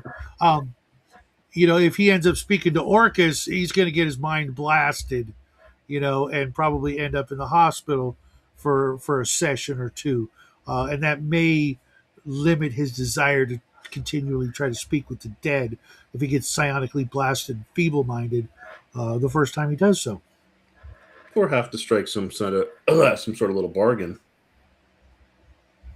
or gets some better protection from the church, because most people don't realize that if you go looking around in the monster manual, and there's this little part of the stat block that's his psionic ability, and Yeah. if it's got like a one or a two, you know, in that line item, uh, one is the most powerful psionics in the game. And if you look into psionics, that means they have 2 to 5 disciplines and about 300 psionic strength points and know every psionic attack and defense.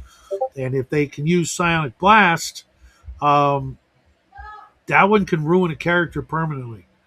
Drop their intelligence to 2 or 3, uh, until someone gets a full on, 6 or 7 level heal spell to recover from that. Um,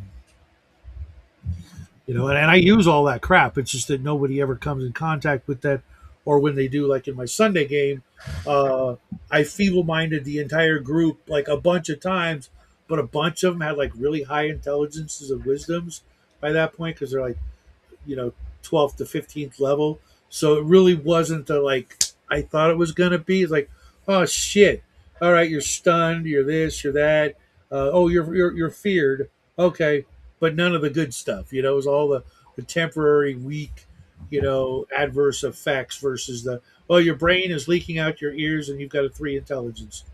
You might want to roll up a new character. Do you mess with Sonics for player characters? Yeah, I have them roll, they just don't know they're rolling. Because when they know they're rolling, they miraculously roll that 97 or better, But when they don't know, I'm just saying, hey, do me a favor, roll percentage. Okay, we'll get a 38. All right, what was that? Oh, nothing. Just Yeah. rolling a background thing, about your character that helps me out. Don't worry about it. We tried it once, but it was all you had to roll in the open because that Right, and even you can, if you have high intelligence, wisdom, or charisma, or all three, you get bonuses to that roll, so you have better chances. yeah. And But even then, I mean, at best you might have like an 80, 85 or better, or whatever. and the Uh, one guy who got Sonics was my brother's character who was playing a Druagard dwarf. mhm. We were just it's like play it's in the book, sure. It's like he didn't need any more nonsense. Right? He's the guy that pulls out the weird roll and just looks at you like, what did I get? I'm like, hey, sure, you got a couple of powers. I think he rolled like a 98 or something, like 2 major and minor or something. And I was just like, I didn't want to deal with this, but I said roll, and if it works, everybody else, nobody. But Right. But online, I mean, unless you have yeah, them, yeah, you, use you dice gotta, base or something.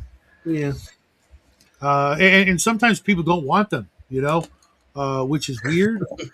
It's like you realize you get to get some powers, and but I don't want that shit. It's like, how does this work? Okay, We don't want more homework. right? Because they think if they have psionics, it opens them up to psionic attack. Well, yes and no. It opens you up to a little bit more psionic attack, but at any time I want, I can just throw some mind flayers out there with some mind blast because that's the one psionic attack that affects anybody, whether Yeah. you have psionics or not. Otherwise, it's got to be a psychic versus a Well, psychic, which wasn't is there some pretty kind of freaking rare. dueling method or something? Pardon? Wasn't there some like dueling method with psychic? Yeah, yeah, yeah. Almost all the psionic attack and defensive modes are only good against each other. It's like gang violence. They only go after their own, right? So with psychics, all of their things are useless against everybody else except Sonic Blast. Sonic Blast will harm other folks, kind of like the thing from Scanners or whatever. Otherwise, it's like South Park, and everybody just goes, and nothing. Nobody notices anything except a bunch of goobers acting weird. Um, maybe a little blood coming out their nose or something. If you want to be dramatic, but I will be using all of that. I'll be using um, a lot of creatures and things. Obviously, a fair amount of it's going to be urban campaign, if you will. But there still will be plenty of reasons to go overland on a secret mission into the secret caves of blah blah blah, or the old ruins of such and such. But it'll make more. To me, it's kind of like I wonder why I didn't do it sooner because instead of having the players just be these freaking murder hobos with no structure, they're just going wherever they want with no backing, no support, no rhyme or reason, just whatever they feel like doing. The best they can. Okay, that could be Yeah. fun, but having like a full on sponsor and support and backup and you know some authority, even being able to go show the secret badge, the secret signet ring, and the guards get the hell out of your way. It's like, oh, they work for the king. That was me sending you that movie title or that series title. Um, it sounds like the I just noticed the Dragonbone Chair by Tad Williams that Squirrel Horn was talking about. That is one of my wife's favorite books, fantasy series. oh really. I've never read it. I'm a bad, but yeah, forever she loves those books and has reread them many times. I just wonder if it's his first read through or he's read it several times. I don't know. There's been times when I've tried to read some of these modern fantasy books, and I do not care. Like Sanderson's books. I I just won't read his stuff.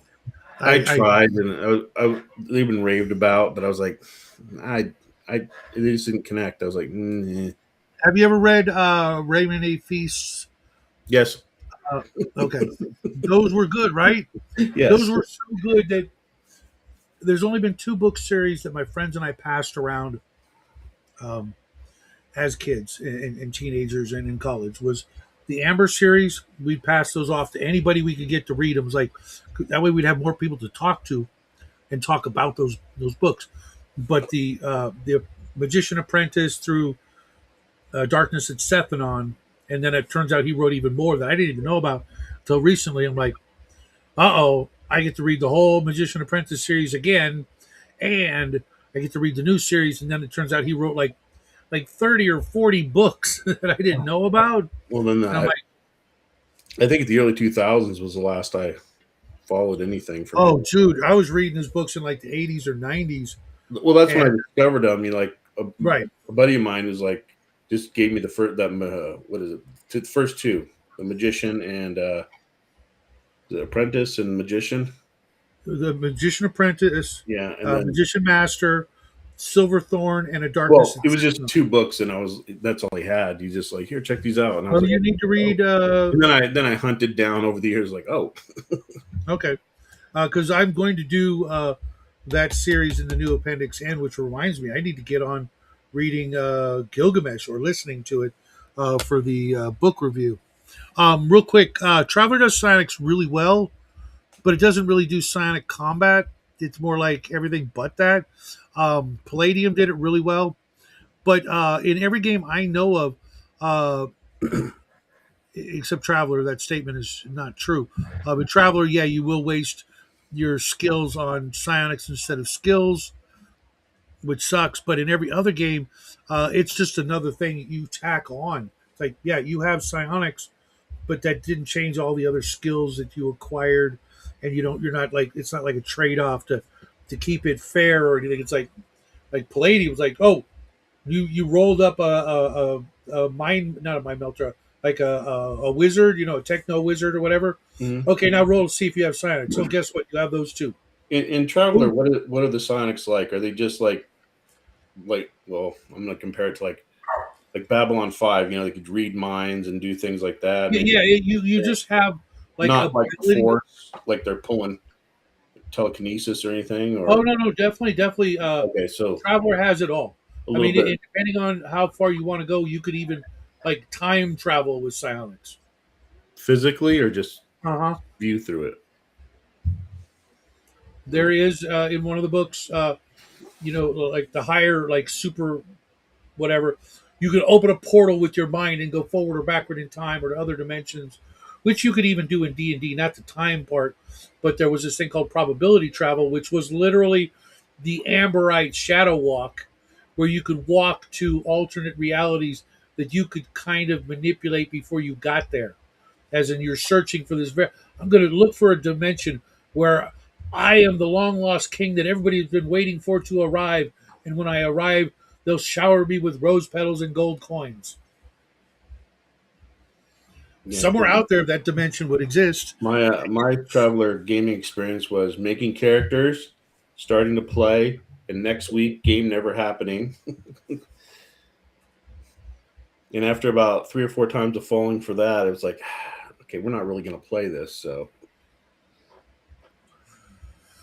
It's rough because Traveler is either very much like Firefly, where you're lucky you got a ship and you're struggling just to keep it going, and then that ends up seeming like a job.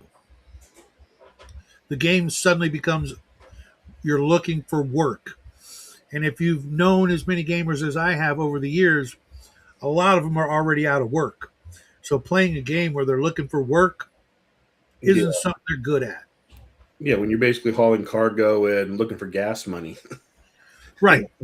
Or you're on some sort of very, long-winded mission, and then people are like, oh, well, we don't get to do what we want, we're being railroaded, blah blah blah blah blah. Hey, you want to go do the opposite route where you got to figure everything out in a world with technology that you can't possibly understand here in the real world because it's so beyond what you're used to, and now you got to do all this research in your in between game time, looking for, how can we improve this or that, not even knowing what this or that actually, how it works, etc. It's very hard. Sci-fi, I understand why sci-fi does not get a bigger percentage of the gamers out there.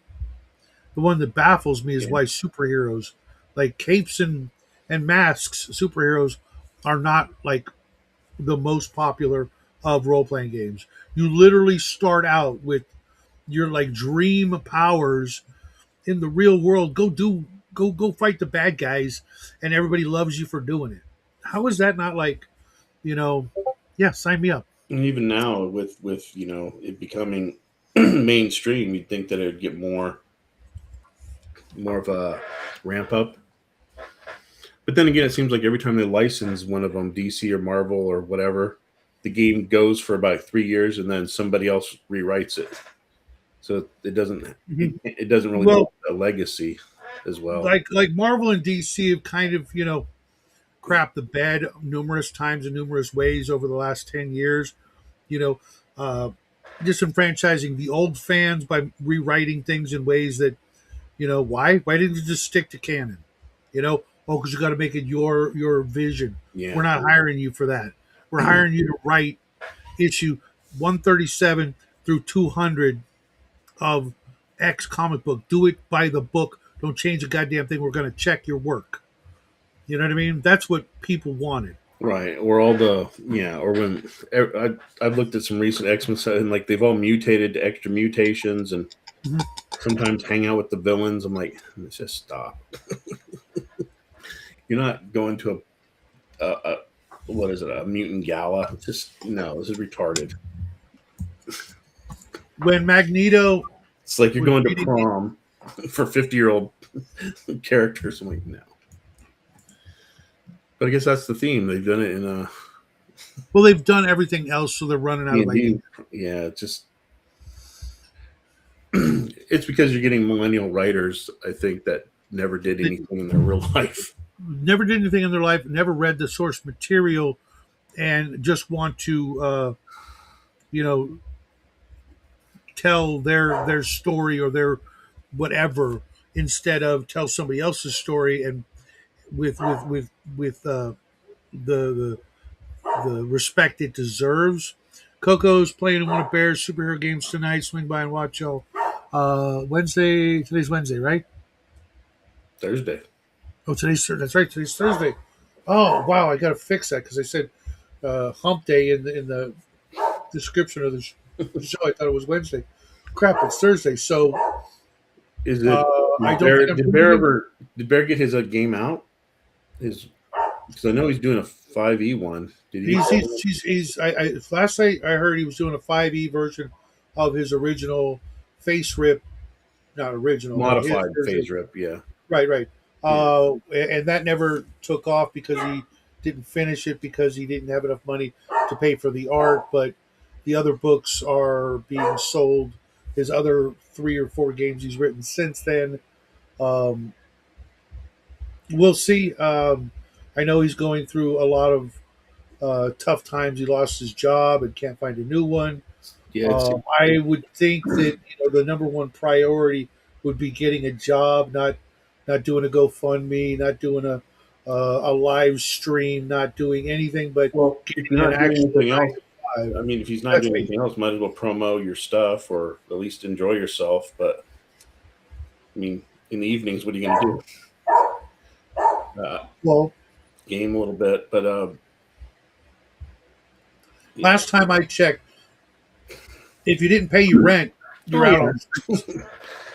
but I don't know what his I don't know what there is, and he lives somewhere in what Montreal or Canada somewhere. I don't In Canada, yeah. But I know he put up a GoFundMe to help pay know. his rent. Um, Something like that. Not necessarily a GoFundMe, but the same thing, kind of a crowd fund. Like here's my hat. Can you fill it? I can't. I can't. You know, Yeah, it's supposed to be rough. imagine what that must be like if I had any kind of financial troubles. I wouldn't be doing anything until I got a job, and even after like 5 o'clock when no one's taking applications and interviews, I'd still be setting up the next day to be going out, hitting the street, hitting the phone, whatever it is, nonstop. Nothing else would matter until that is taken care of because I've seen, what happens if you don't. I've been on, the hard side of that in the past. I lived hotel to hotel for years, partially for a job. And then when I lost that job, it was like, well, I know the routine. So Yeah, that's, that's completely not true. If you think that you might as well just you know prepare for uh, a 6 foot box, if you know what I'm saying.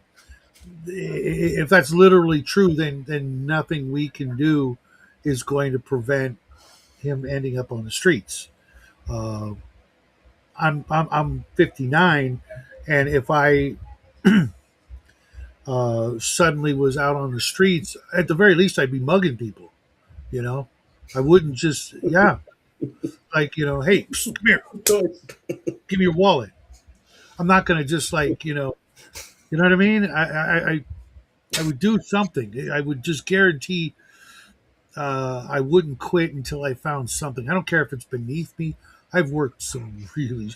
I worked. You remember the old photo mats? Hmm. Where you sit in a little tiny booth and someone comes up and says, "Here, can you develop these pictures?" I worked in one of those. Okay, there is very little that's more demeaning than being the poor schlub sitting in a box that there's no room to move. I mean, you can sit, you can turn to this window or that window. If you need to get behind you, you have to stand up and get behind you. That's it. It's like you're working in the cockpit of an airplane. It was tiny little box. I worked that job for like a year. I hated every second of it. You I'd get know, claustrophobic. a little here too, but I still, if nobody was at the window, I would just pop out and have a smoke. Yeah. Um, Well, but there's jobs. Even if you, uh, last time I checked, Walmart greeters are like older than him. Maybe he can knock one of them out and take their job. You know, there's plenty of there's anyways. Um, what were we talking about before that? Superhero games. superhero Uh, games, why they're not more popular? Or it makes no sense when from what I hear when people are playing like 5e or whatever, they want to play superhero dungeon, divers, delvers. Excuse me. Um, well, okay, is it all about the killing and taking monsters' stuff? I mean, is that literally what it all is? Is that why they uh, play that particular game? Is because you get that? Yeah, yeah, yeah. Bear, at last resort, Dean. But yes, uh, just living in a cardboard box or on the street under a set of stairs, that not going to happen. Not going to happen. I took a job delivering pizza in a town that I was not familiar with and had only been to a few times. And they're like, and, they just hand you a map book, and it's like some little suburb town. I was like, oh, okay, you figure it out. But yeah, you get older, and it's like some places don't want you. But I think like I know supposedly some places want Gen X people just because they show up and they don't And call have out sick. experience and work ethics and skill and talent, etc. And maybe worked a job like this before. Don't need that much training, but like I still don't get why unless it's the literal acquisition of treasure, right? Because that's the thing that D&D has over all the other games is the acquisition of treasure, whether it be coins and gems and jewelry to magic items. And it's the magic items and finding new spells that you build your character or he levels up and such. And then Mhm. superhero games, you don't really level up as much. Well, like I'm mostly familiar with V and Palladium, where you absolutely did level up and you did get new, maybe not necessarily always new abilities, but your abilities got better, and you could learn new tricks with them. And if you were like a spellcaster or a gadgeteer kind of guy, you could make new stuff, therefore new abilities, new spells, new devices, new gadgets. So there's that. So the only thing it's got is taking other people's stuff that can make you more powerful. Yeah. Taking and the money, you know, uh, that you get, etc. It literally seems like what it's all about. And if that's what it's all about, then why not make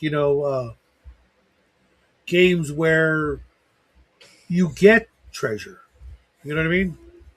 Like for example, if you're running a spy game, right? Well, in the course of defeating these spies, you found a suitcase, and and it's $1 million. You don't have to tell the chief. Okay, we split the $1 million, we put it in our pockets, divvy it up, and slowly spend it. When no one's looking, right? I don't know what you're talking about.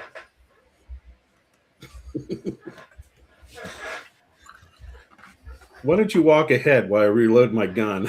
We'll talk about dividing the money. Wow, Or that's some true murder hobo. But yeah, like you'd think that with a superhero game, because what's the appeal to it is the story. You're making your character, and then the interplay with the other characters. The role play, Mhm. and you think that would even more appeal to story gaming. Well, especially for new gamers, they can understand living in the modern world. If you set Yeah, the superhero game, even if it's in New York City and you don't live anywhere near there, we all know what it must be like to fly. We can imagine flying or web slinging yeah. through New York City. We can picture that. You know what I mean? Going down to a deep dark dungeon and for your first time, not knowing that there might be traps and monsters and poison gas and slimes and stuff, that might try to eat your face. Way different than you see a bank robbery in progress as you're flying doing patrol through town. What do you do? Yeah, I you hit them with roll. my heat vision, melt their guns, right? you know okay, cool, then what? Or roll to hit. Okay, all of that seems like it's more in the the zeitgeist of common knowledge. We all know, even people in Timbuktu know who the frick Spider-Man is. You know what I mean? They may not have ever seen a skyscraper except on their phone because they got those. You know what I mean?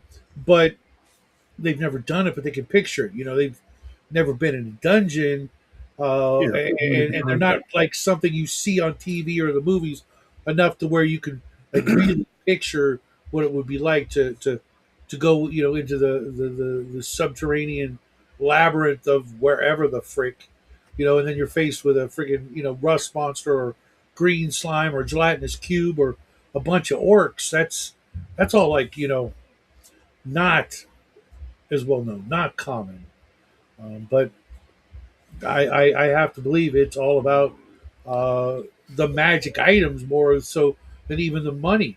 You know, you need to shut the hell up. yeah. I mean, The idea of getting magic. That's why, like in my superhero game, I ran my superhero game like it was in a Star Wars universe. So it wasn't yeah. Earth. So there was treasure to be had. If you beat up some bad guys who attacked you for whatever reason, you just took their crap. You didn't report it to the cops. You were on a freaking faraway planet, and these guys just start effing with you, and your superpowers unfortunately blew off one of their heads, and the other guy dropped his gun, and you just take their stuff, right? So That's so what the players want. murder hobos of the galaxy. Yeah, pretty much. But they were already being chased. For various reasons. That was the best part. Is that this whole group they were being chased. They all had different reasons why people were chasing them. Okay, and they bumped into each other, kind of Gray Mouser style, and the cops from the galaxy, are all chasing each of them for different reasons. But at this one crucial moment, they kind of realized, hey, we're all on the run. Let's run together, you know, and that became the running, gag that I could, throw cops and bounty hunters and all this stuff at them. They're already outlaws, even though they were the good guys because they were being chased for erroneous reasons. What So system did you use for this? Palladium, Palladium. and I used I've everything. only messed with Palladium Fantasy. I've never played really anything. I used every book in the game for this campaign that ran 25 years. Uh, Heroes Unlimited, Ninjas and Super Spies, Oh, Rifts. okay. I'm lying. I did play Ninja Super Spies and Teenage Mutant Ninja Turtles and Robotech. Okay, I used all those I books. didn't play Rift. I guess the Rift stuff. I used the Rift stuff, but not I, Rift's Earth. It I was forgot like those were Rift Palladium. Galaxy. Huh? I used all the Rift books, just not Rift's Earth. Yeah, I've looked through them. Earth didn't even exist in this game. Yeah. It was like a completely different galaxy, or dimension. Technically, there was no Earth. You were never going to find Earth. There was no quest for Earth, but all kinds of planets and crap. And eventually, they got their own ship, and then they were chasing the ship and all kinds of cool shit for 25 freaking years until they finally uh, actually raised a rebellion type force against the empire that was corrupt as hell, and then there was an actual war, and that's all I'm going to say. I was reading the comment. Chase for a crime Yeah, that did not commit the space eight. exactly, and I think that and, and, it seemed like they did commit a lot of these crimes. well, yeah, the original crime for which they were known like the butcher of Bakersfield, Arnold Schwarzenegger. He was wanted for that crime, and they would just keep mentioning that crime. They wouldn't mention the other crimes he committed along the way, because then that would lead the viewing populace to find out, well, why did they break into this laboratory and steal this thing, or this evidence or whatever, because they were trying to build their own defense through gaining the evidence of why they weren't actually guilty of the thing, but the Empire was just trying to hunt them down. And the reason they were hunting them down was because they all had actual superpowers, in addition to all their professions. See, that was the fun thing, is that I was like, okay, make up a character, and then I'm going to give you superpowers. In Palladium superhero games, you roll your power is like your profession. You know what I mean? Okay, yeah. So here I would like, okay, you want to be one of the guys literally made Speed Racer. Okay, he was a professional race car driver, right? But like jet car or whatever you want to, professional race car driver. Okay, make up that character, and then we'll go through the power list, and we'll kind of randomly kind of pick, one or two little powers that you get on top of that. But the thing was is that nobody had these kind of powers. They might have things that would like replicate them, but these powers were like a newly emerging thing in the galaxy. Only a couple of people had them here and there, and the Empire is trying to track these fuckers down to extract their DNA to figure out how and what was making the powers. Like I don't know how to if they make. found like one guy with healing factor in the galaxy, he would be a commodity. And so one of the guys, that's what they had. That's why they were chasing him down, was because they found out, he had this miraculous healing ability. Well, bring him in. Well, he doesn't want to come in. Well, frame him for a crime and bring him in. So then And everybody's looking for him. mhm. That and all it was a blast. And I got to use everything in every book I could think of, and they got their treasure. That's what they wanted. Plus, I gave them a really good, reason for like, hey, well, if you stop, then the Empire catches your character. You got to keep playing, or the Empire's going to get you. There's other something I was going to ask you. Did Villains and Vigilantes, that game? I've never played it. I've seen it, never played it. And Okay, I've heard you what, talk about it. I've heard OGGM. A lot of people what say it it's lacks in, see, what it's good at is it's only good at one thing. That's giving you superpowers that are super powerful. Okay, it doesn't do skills. It doesn't do backgrounds. It doesn't do who you are, what you are before your superpowers. Its superpowers are like off the chart. If your like agility and strength scores are high enough, and you get the flying ability, well, you can break the sound barrier in an atmosphere, and you can break the light barrier in space. Okay, so being able to fly at the speed of light in space is freaking amazing. Okay, right? It's ridiculous, so. but it's amazing. If you get uh, super strength, it's variable depending on what level you get, etc.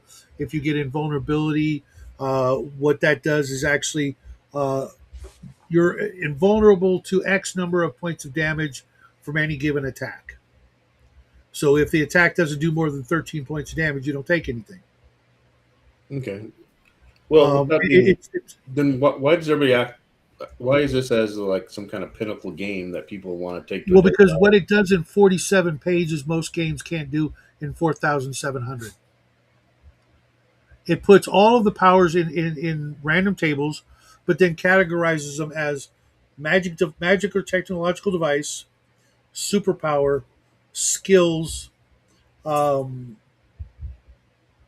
and like minor powers, if you will, so that like they're all the same lists, kind of Mhm. of powers. But if it's a technological version versus a magic version versus a built-in mutant version, they have different little subtleties. And then you go look up the definition, and all of which are based on your stats, like your strength, your agility, your endurance, etc.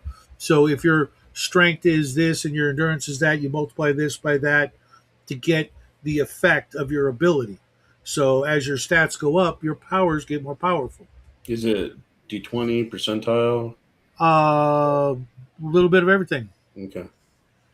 D like 3d6 for your stats, percentile to determine your powers. Damages are usually D8s, D4s, D12s, Because etc. I looked. I mean, I've seen the game. I've looked through it, but that was 30 some years ago at least. So I just You like can probably pick it up for like $30 for hold on,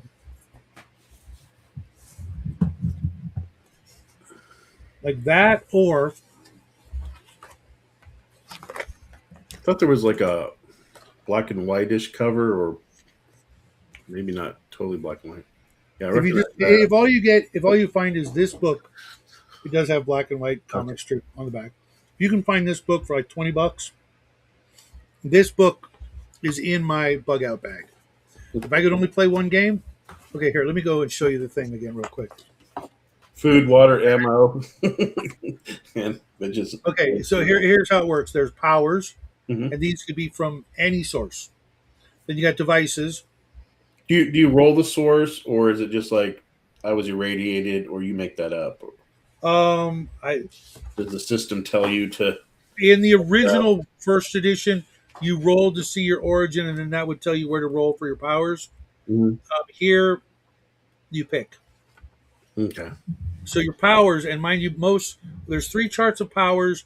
They're the same powers, but they either come from powers, devices, or magic or psionic items. Then you have skills, which are just heightened stats for the most part.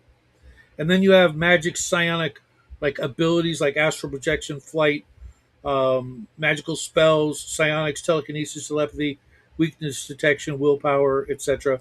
And then you got weaknesses. That's it. Everything's based on that, and you roll your powers to see what you get. Do you roll weaknesses or pick them, or is it kind of like a point system where you get more No, points? you get one weakness guaranteed. If you take two weaknesses, you get an extra power. Okay. If you want to give up a power, you don't have a weakness. But you roll like a d6 plus one, two, or three. I forget one of those numbers. So, like, let's say it's a d6 plus three powers.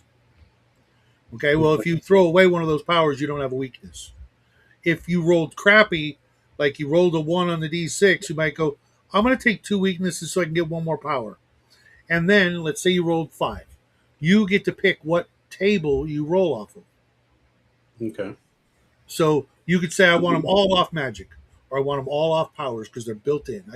I'm just, and when you roll up your powers, you can kind of go, well, I got like ice power and flight and whatever. So that sounds like I'd make a great like you know uh, winter storm themed kind of character. Okay, now how did I get my powers? You work that out with the GM. What your name is, what all that other stuff. You kind of just make it up and work it out with the GM. GM says, "Yeah, that'll work," and there you go. What To the races. what about like going full like I don't know if you wanted to make well Hawkeye he doesn't really have any real Then powers. you roll off the skills. Okay. Or the Punisher or something. You just roll off skills. And the thing is with that system, I could literally play D&D with it. I could play Top Secret with it. I could play Traveler with it. Just depending on where you roll the powers for your character and the monsters and the robots and the machines. You just use those abilities to build that NPC, that character, that monster, that bad guy, and put them in the situation. And the combat, that's universal. You just use the same combat for whatever genre, because it's more of a comic book game than a superhero game. While it's ostensibly a superhero game, you could run it like a pulp detective story. You just, Mhm. the characters just get powers off the skills, and maybe they only get one or two. But then the bad guys are pulling powers off maybe the magic items or the magic powers, and you still got to defeat them with what you've got. Okay, and uh, your hit points are based on a factor of that you get like it's based on your body weight divided by 50 gives you a point. Okay, so Okay. you're gonna have like 2, 3, or 4 for that number, times by another number that is derived from your physical stats. Okay, and those are like 1.2, 1.3, very small increments, but you times the 1.3 times the 1.2 times the 1.4 times the 1, then times your, say, 4, that gives you your hit points, which will range anywhere from 5 ish to 500. Is And when things there, are is there ways to like set your campaign at certain levels, or is it just too you just do random? that by limiting either the number of powers that they can have or what tables they can roll on. Okay. And so for like a fantasy game, I would say you could roll off skills, you could roll one magic device, you can roll off magic powers or psionics. So you might get spells, you might get psionics, you might get a magical pet as one of your Hmm. powers. Okay, and there you go. You make up your character, and then you throw them in the world that you've created using the same rules to create the monsters and the bad guys and the treasure. Anytime they find a magic item, you just pick a power under magic item device. Okay, it's a thing that has this power, and this power would be based on their strength or their endurance or their dexterity to give you its Well, range or its damage, so some that the power would be variable in different people's hands. something like Green Lantern's ring. Would that count? It? Would that be more of a gadget, or would that be a Yeah, magic? yeah, it would be a device that has the force field power, okay, and a built-in weakness against yellow, whatever, right? And with it, you could create force fields that would drain energy from your body because you have like power points to determine how much actions you can Mhm. do in a day. So it would be draining your power points that you use for running and jumping and whatever. But its effect would be based on maybe your endurance times this. So that's how many points of damage it could resist, or how much weight it could lift, or what have you. So that everything's based on you and your numbers, your stats. Would that be a weakness then of it because if you didn't have the ring, or not just the yellow, but if you didn't have the ring on, I mean, you basically don't have much powers. Right. You'd have your regular Yeah. stats of like maybe your Right. I stats mean, are barely 12s and 15s. Okay, so your multiple numbers that I was telling you about would be like 1.1s. So 1.1 times 1.1 times 1.1 times 1.1 times 3 or 4. Maybe you got 12 hit points, but you put the ring on and you yeah. can now withstand scores of points of damage being thrown at you because you made a suit of force field armor for on your body that will last X turns, but took like 13 of your power points out of your 70 for the day.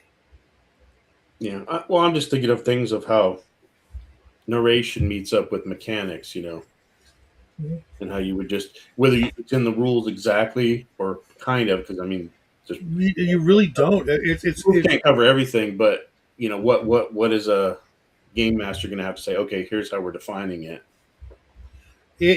every power is very well defined, and what you can do with it uh, is very open ended. Like like the flame power. Okay, Mhm. well, it says you can catch on fire and fly right off the bat, and that you could make fiery things, and you could do fiery blasts. If you want to think of something else, cool. We'll work on it, Yeah. and we'll see if you can do it. How much energy of your power points it will cost to activate it. What its range is will be based on maybe your intellect, or maybe your endurance or your dexterity. in feet, for its how far away you can do it or how long it will last will be based on your endurance. That way, your powers are uniquely yours, and as you get better, they get better. But if it's like the Green Lantern ring, if somebody else puts it on, it might be better for them. They might have been a better Green Lantern wielder than you, because that's just the way it works. You give the Green Lantern ring to freaking Shaggy or Scooby, you know, they're not going to do so well with it. You give it to you give it to Hal Jordan. Well, he was like a test pilot. He was kind of a badass. So he had better stats and had better control, etc. So it would work better for him. And that's the way everything works. And like I said, 47 pages for the original second edition. There's a 2.1, which is a few more pages, but for the life of me, I can't see what is different. So either one, and you can literally run. And I've done this. I've run D&D games. I've run westerns. I've run superhero games, sci-fi games, and something else. But I don't think I ran a horror game with it, because that's like one place that it wouldn't really work well, because people with powers, even the minimalist single power would make you like way more than a high level Call of Cthulhu character. You'd be more powerful. It's just you know, even if it was just intellect or charisma as your superpower, that would still give you leaps and bounds over it. The only problem is it doesn't have a skill system. It's just assumed that if you're a reporter for the Daily Bugle, you can do all the reporter stuff you need to do, and you don't even have to roll for it. You just do it, you know. Or Which, maybe it makes you make the DM makes you make a roll, on percento or a 20-sided die, but there's really no skill system. So, when it comes to, fighting and combat and all that stuff and movement, etc., it's great. You have to ad lib or work the rest of the system somehow. But if I could only carry one game, that would be it, and I'd be plenty happy with the 47 pages, and I'd be able to ad lib the skill system based on who and what you are, pretty simply, because it does have like this little really dumb chart, but it's all you're going to get is like kind of like a background, like maybe you're in medicine, maybe you're in a worker or a law enforcement agent or of some sort or whatever. It's just like this one word, two word, kind of vague background, you know, uh, like a two-word definition, and you can work with it, but it's even in the revised edition, they didn't really bother with that, because most people just wanted to, beat up on bad guys and do very little in the way of yeah, they're just going to secret pick what they identity. want to do anyways. Well, no, I mean like their secret identity. Right. I mean, like, There wasn't a I want to lot.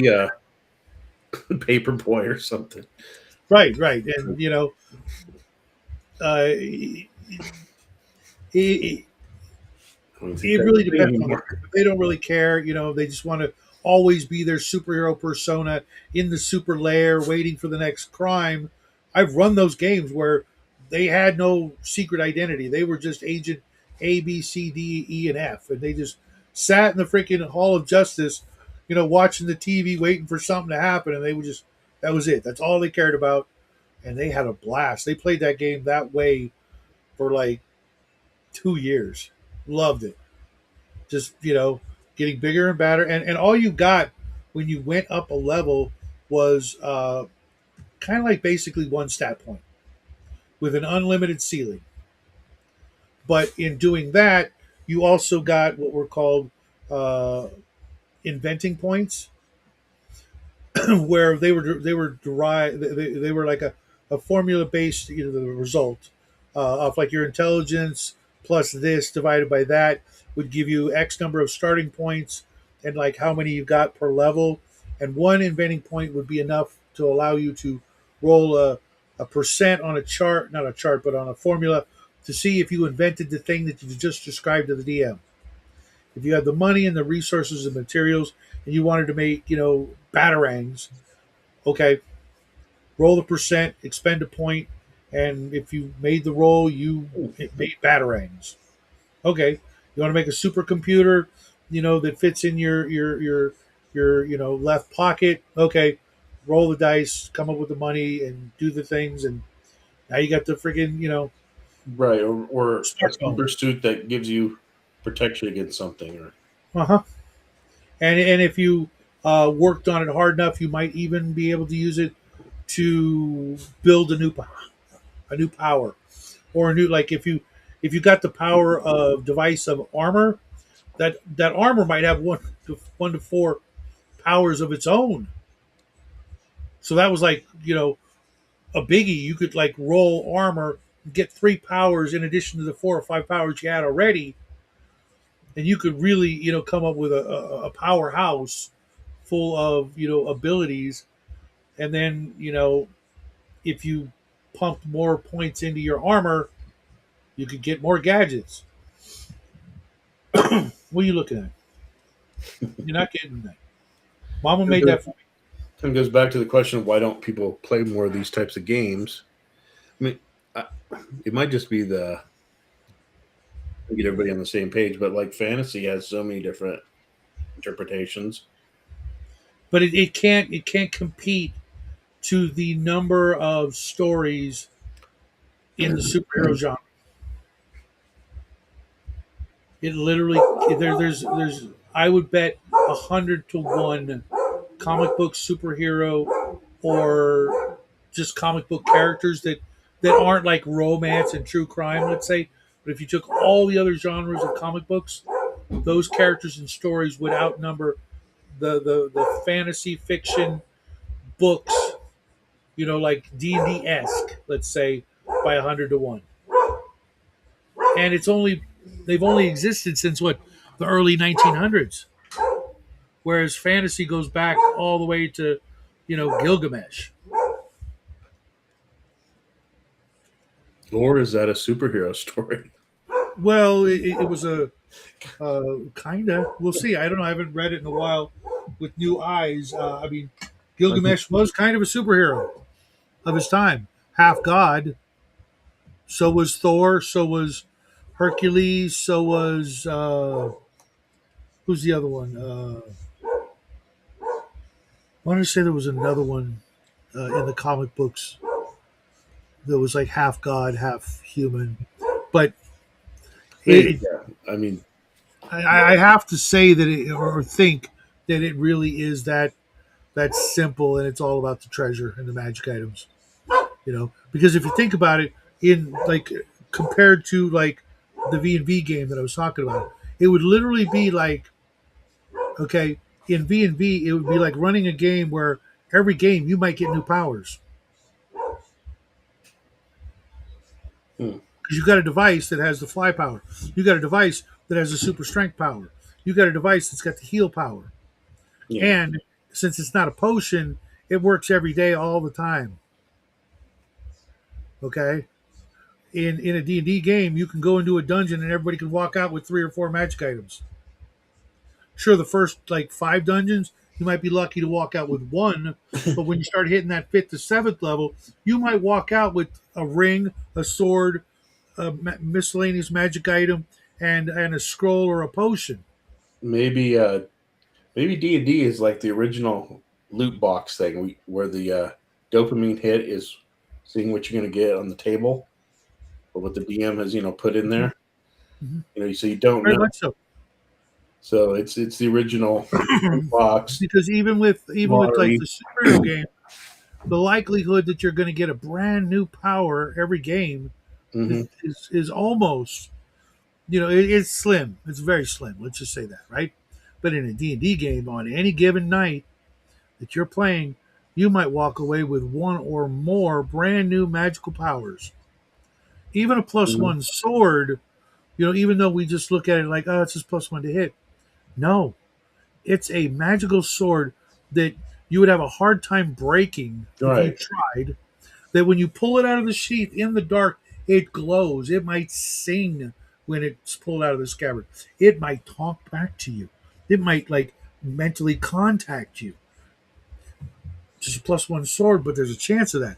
But even just a plus one sword that never dulls, that shines in the dark, that is this ancient thing that someone, went to extra trouble Hmm. to make magical, that's a power. Just pulling that out in a dark alley when guys are like trying to mug you, they see a magic sword come pulling out of its scabbard by the guy who's not afraid to use it, make a morale check. Bad guys might run just seeing that. It's like here they just thought it was some guy, but he pulls out a magic sword. It's like, let's go. Yeah. That's a magic power, you know. Same thing with the armor. Now it's lightweight, maybe doesn't make as much noise, doesn't rust, looks really cool, and is really durable when I put it on. And I know it's magical. That alone up here makes me think I'm tougher, I'm badder, badder ass. You know, I'm more It powerful. should give more of effect, like some people, like when, the whole carrying the bag of swords, that trope. I mean, we played like that, just get so much Mhm. stuff, but the one plus one item that has a history to it and maybe a destiny should be just as cool as anything else. Also, Absolutely. also, I'm not afraid, like, when you roll it and you like, oh, and you go, this item might be too powerful for the group. No, just let them play with it. It's always been Yeah. because if you're I not I if I you're not going to go usually with like when I'm just rolling stuff. if you're not going to go I'm with what you rolled, then why roll? Just Well. Here's the thing. we'll just pre-do it then, pre-decide. But if you're going to go with and say we're going with dice rolls, then you kind of You stick just with broke that. up for a second. I was going to say if you commit to going with random rolls and you're going to the players have to play that way, get points, whatever, then you should play that way. But if you determine your game's already going Well, to be like I already set the treasure, then set it. right, because like with artifacts. Well, your artifacts should already be placed. It's like it's here. Yeah, It's not just a plus three sword. It's here. This guy's already got it, so you can't randomly roll it up. I actually once ran a campaign, right, where I went through the Dungeon Master's Guide. It's still there in one of my books. There's a number before each magic item, or there's like an infinity symbol, hmm and that told me how many existed in the world. So, like when it came to like wand of fireballs, there's only four of those in the world. That way, I was like, hey, you guys found one of the wands of fireballs. There's only three more in the whole world, unless somebody makes one, which means I should kind of know where they are, so that if I roll it in a random dungeon, maybe that's one of them. Okay. But then I would put a mark on the other side that two of them have been found, that way I was keeping track of kind of who and where they were and who had them, etc. But also made it like, hey, there's only one of these. You found the one and only Staff of the Magi. yeah. That's what I was thinking. I was like, it's the staff of the Magi, not just a staff of the Magi. Right. And if you find it, which you shouldn't because it should be in the hands of the Magi, right? So if I put a one and I looked and it said Staff of the Magi, I was like, well, that's in the hands of the most powerful magic user.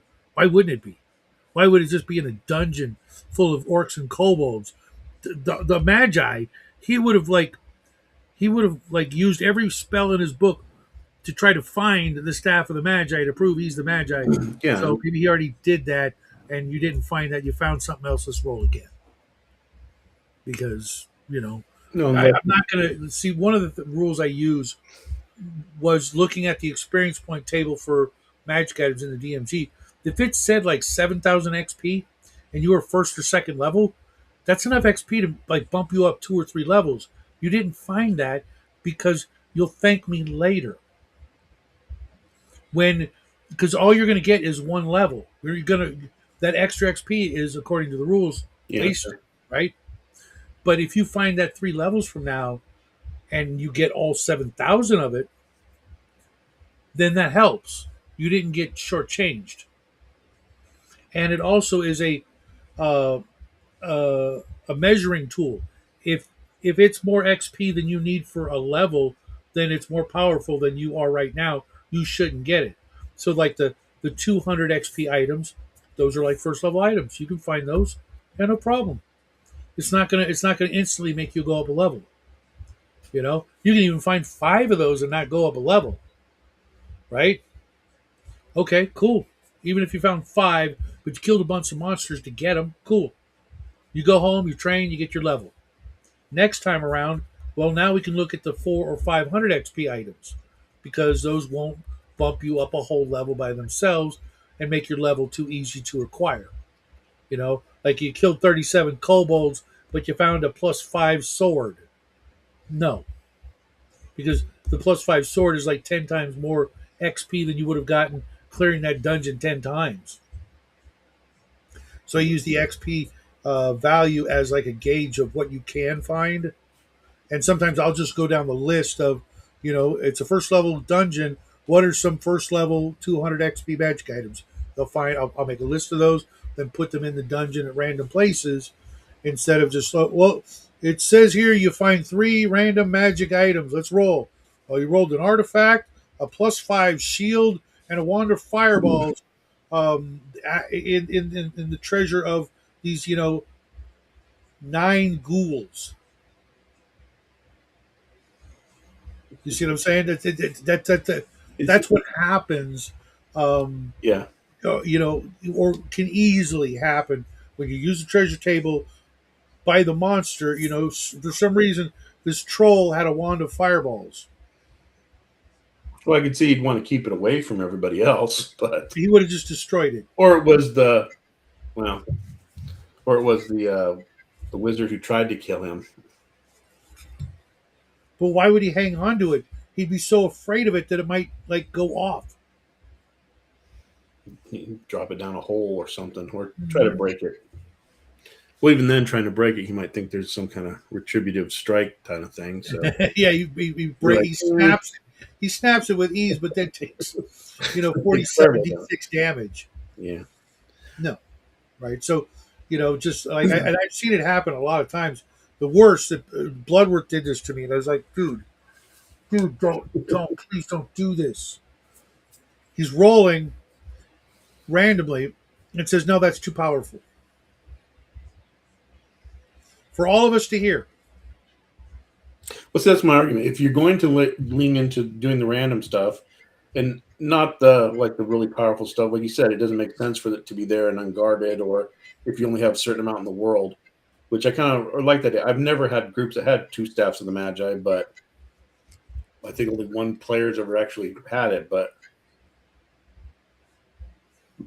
if you're going to lean into I roll randomly for the treasure you receive, and then go, no, I'm not going to accept that, it kind of throws it off.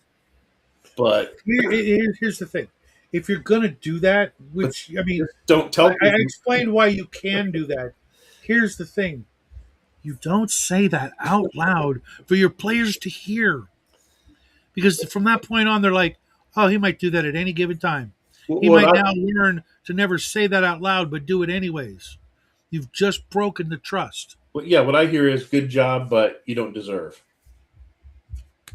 Fair and square, you randomly rolled a Vorpal sword, but I'm not giving it to you because you're second level.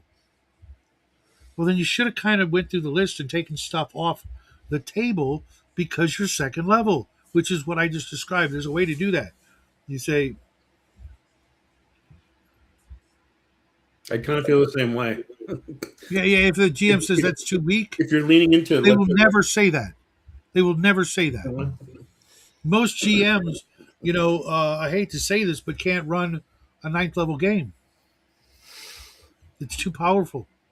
No, you don't know the game well enough.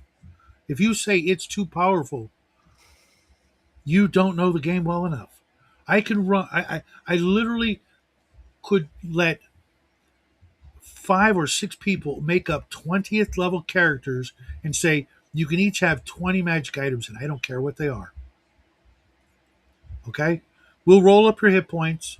I don't care what your stats are as long as they're under 18. Okay, because unless you pick items that raise your stats, but you have that choice in your 20 magic items.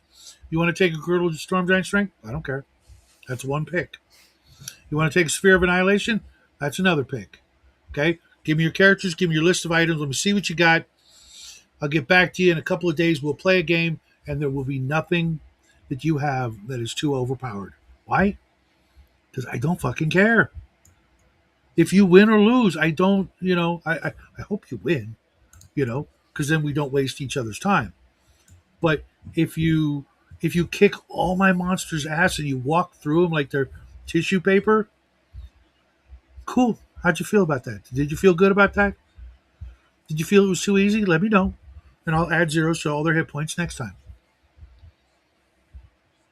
Was it too hard? Let me know. Probably won't change anything though. If it's too Yeah, hard, that's the kind of game where you start going to the different planes and you don't have to. You really don't have to. You can, but you can always have that stuff come to them. You can always do what Raymond A. Feast did was a rift war. Your planet is being invaded by another D&D planet. What are you going to do?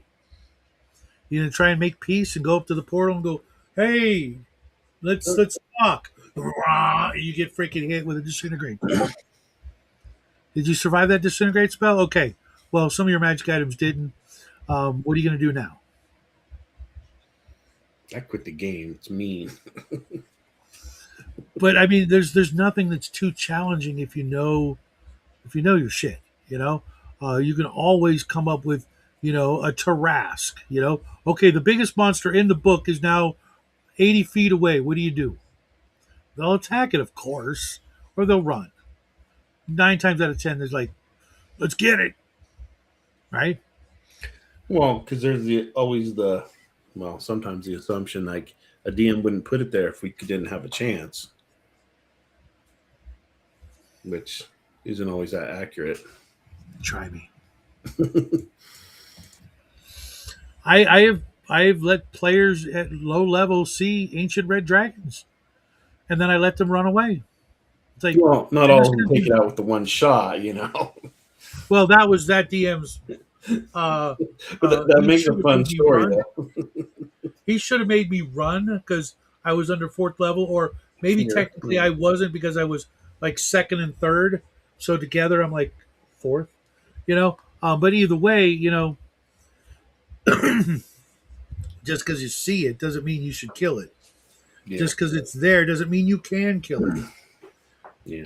I mean, I have the Immortal Rules books over here, and there's monsters in there that I could drop. You know, that you can't beat. You just can't. I could pull stuff out of rifts where you don't have mega damage weapons, and suddenly there's a mega damage monster in front of you, and your magic stuff isn't mega damage because it comes from, like what Yeah. was it, Pacific Rim. A rift opens up, and out comes freaking kaiju shit. You can't hurt it. What are you going to do? Yes, I'm doing this. Your world's being invaded by an army of Godzillas. What do you do? And you're like, well, maybe there's nothing we can do. No, I wouldn't do that. That's that's just being an ass. Yeah. Somewhere on your world, there is a way to do, or somewhere I, within your world, not being just your planet, but somewhere in your realm of playing, there's a way, there's a cure, there's a solution. You just got to look for it. You just got to ask the right questions. You got to think maybe on a next level because you're playing 20th level characters. You're going to need 20th level solutions. Not to everything. Big bad, you're going to need a 20th level solution, and that might take all 5 or 6 of you putting your brains together and coming up with something so crazy that I just go, I didn't think of that. Wow. All right, let's go. Because that's what you're supposed to do, right? You're oh, supposed to pool your IQ points with his and hers and his, put them together and outbrain the brain that's running the game. And trust me, even five like mediocre players will beat the DM if they just try. You know what I mean? If they just think, they'll come up with something that the DM wasn't ready for, and he'll be like, "Good job, guys. Yeah, and Nice." that is fun. With that example earlier, I've always wanted to run the War of the World, versus fantasy scenario. I think that Why not? It's freaking awesome. It is awesome. It gets everything moving with some yeah. stakes that are like, oh my God, our world. But before you do that, you got to do the one thing that's one of the hardest things to do in the game, and that's get them to love the world they're in. You got to give them like the moon and the stars on a silver platter, make them love that freaking world, get them invested, make them just, oh, want to snuggle up with the map every night, you know? Can I get a copy of the map? I just want to, Yeah, and that's when you almost can with get any that. game. You can't threaten it if they're just like, I don't care. We'll just go to the next country. It's like, oh, the orcs are invading. Yeah, I don't care. I don't live here. I don't want to fight in a war. I hate war campaigns. Well, That is, life is war. Get used to it. If you're an adventurer, everything is war. It may not be, massed armed conflict with thousands of troops, but in reality, it is. You just don't see it because it's over there. It's oh, all going on. I The went forces and of evil are ever at war with the forces of good, and you might just be a little pawn, and you can't see anything but other pawns all around you. But the kings and the knights and the queens and the bishops are all, out there moving their forces, and maybe you bump into them, maybe you don't, maybe you run, you hide, maybe you stand and fight. we were talking about crafting stuff, and I told you about that. I was going to show you. I went out in the garage and I found my beholder with the googly eyes. All right, check that out. Oh my god. His Uh, tooth fell out and he fell off the stand that I drilled, but it's just basically a golf ball with wires, and all the little eyes are googly eyes too. that's awesome. That's freaking Probably like awesome. six, It's 7 years kind of old. got a look because of the googly eye and everything. It kind of looks uh, uh, like a minion or from Disney's Monsters. Not don't take Yeah. it in a bad way, but it's got that kind of cutesy sort of look to it. But you know what? How terrifying would that be? That their nightmare, their destructor, is I, covered in googly eyes. I have seen people take the minion, the things, or the what's that, the one from that monsters show that's green, Mikey or something, and make it into a Mhm. beholder, the one-eyed monster thing. And I know they Yeah, sell those that's little that's Disney things at Dollar Tree. yeah. I'll see if I can find the really good eyes from Wylock, or you can go to Wylock's Armory and look up the Beholder video. They're these little flat beads that have a print on the inside, Yeah, I have so those. that when you Yeah, look at them, they're freaking I have like awesome. a case that has them from like this size to like real a Oh, dot. really? Yeah, you can. I got Nice. them on I just got Amazon. the random bag. Yeah, on Amazon it's just like a huge big bag of it, and then I put them. Spent the time and put them Oh, in see, the mine were bag. all exactly the same size. Oh, yeah, this went But they from worked, because what I would do is I would make the eyelids like cover up a little bit more or less, depending on how big or small I wanted them. Um, yeah. I tried scratching off the back to put like a light behind it, and it didn't really work. no, no. What I would do instead of scratching it, the only thing I could think of that would really work would be to get some really fine grit sandpaper and just sand the back of it until you don't Till remove the print, almost. but right, you might be able to get that, but for the most part, probably you probably won't. It'll probably ruin it somehow. But dude, I gotta let you go because I gotta take care of some. No worries. Thanks for hanging out with me this morning, Oh, everybody out there. Have yourself a great day. Remember, send me a vote on which squirt gun you thought was best, and I won't tell anybody. And I'm just going to say who won, not how many votes or anything like that. So if you don't want to vote for your wife, you don't have to, is what I'm saying. Um,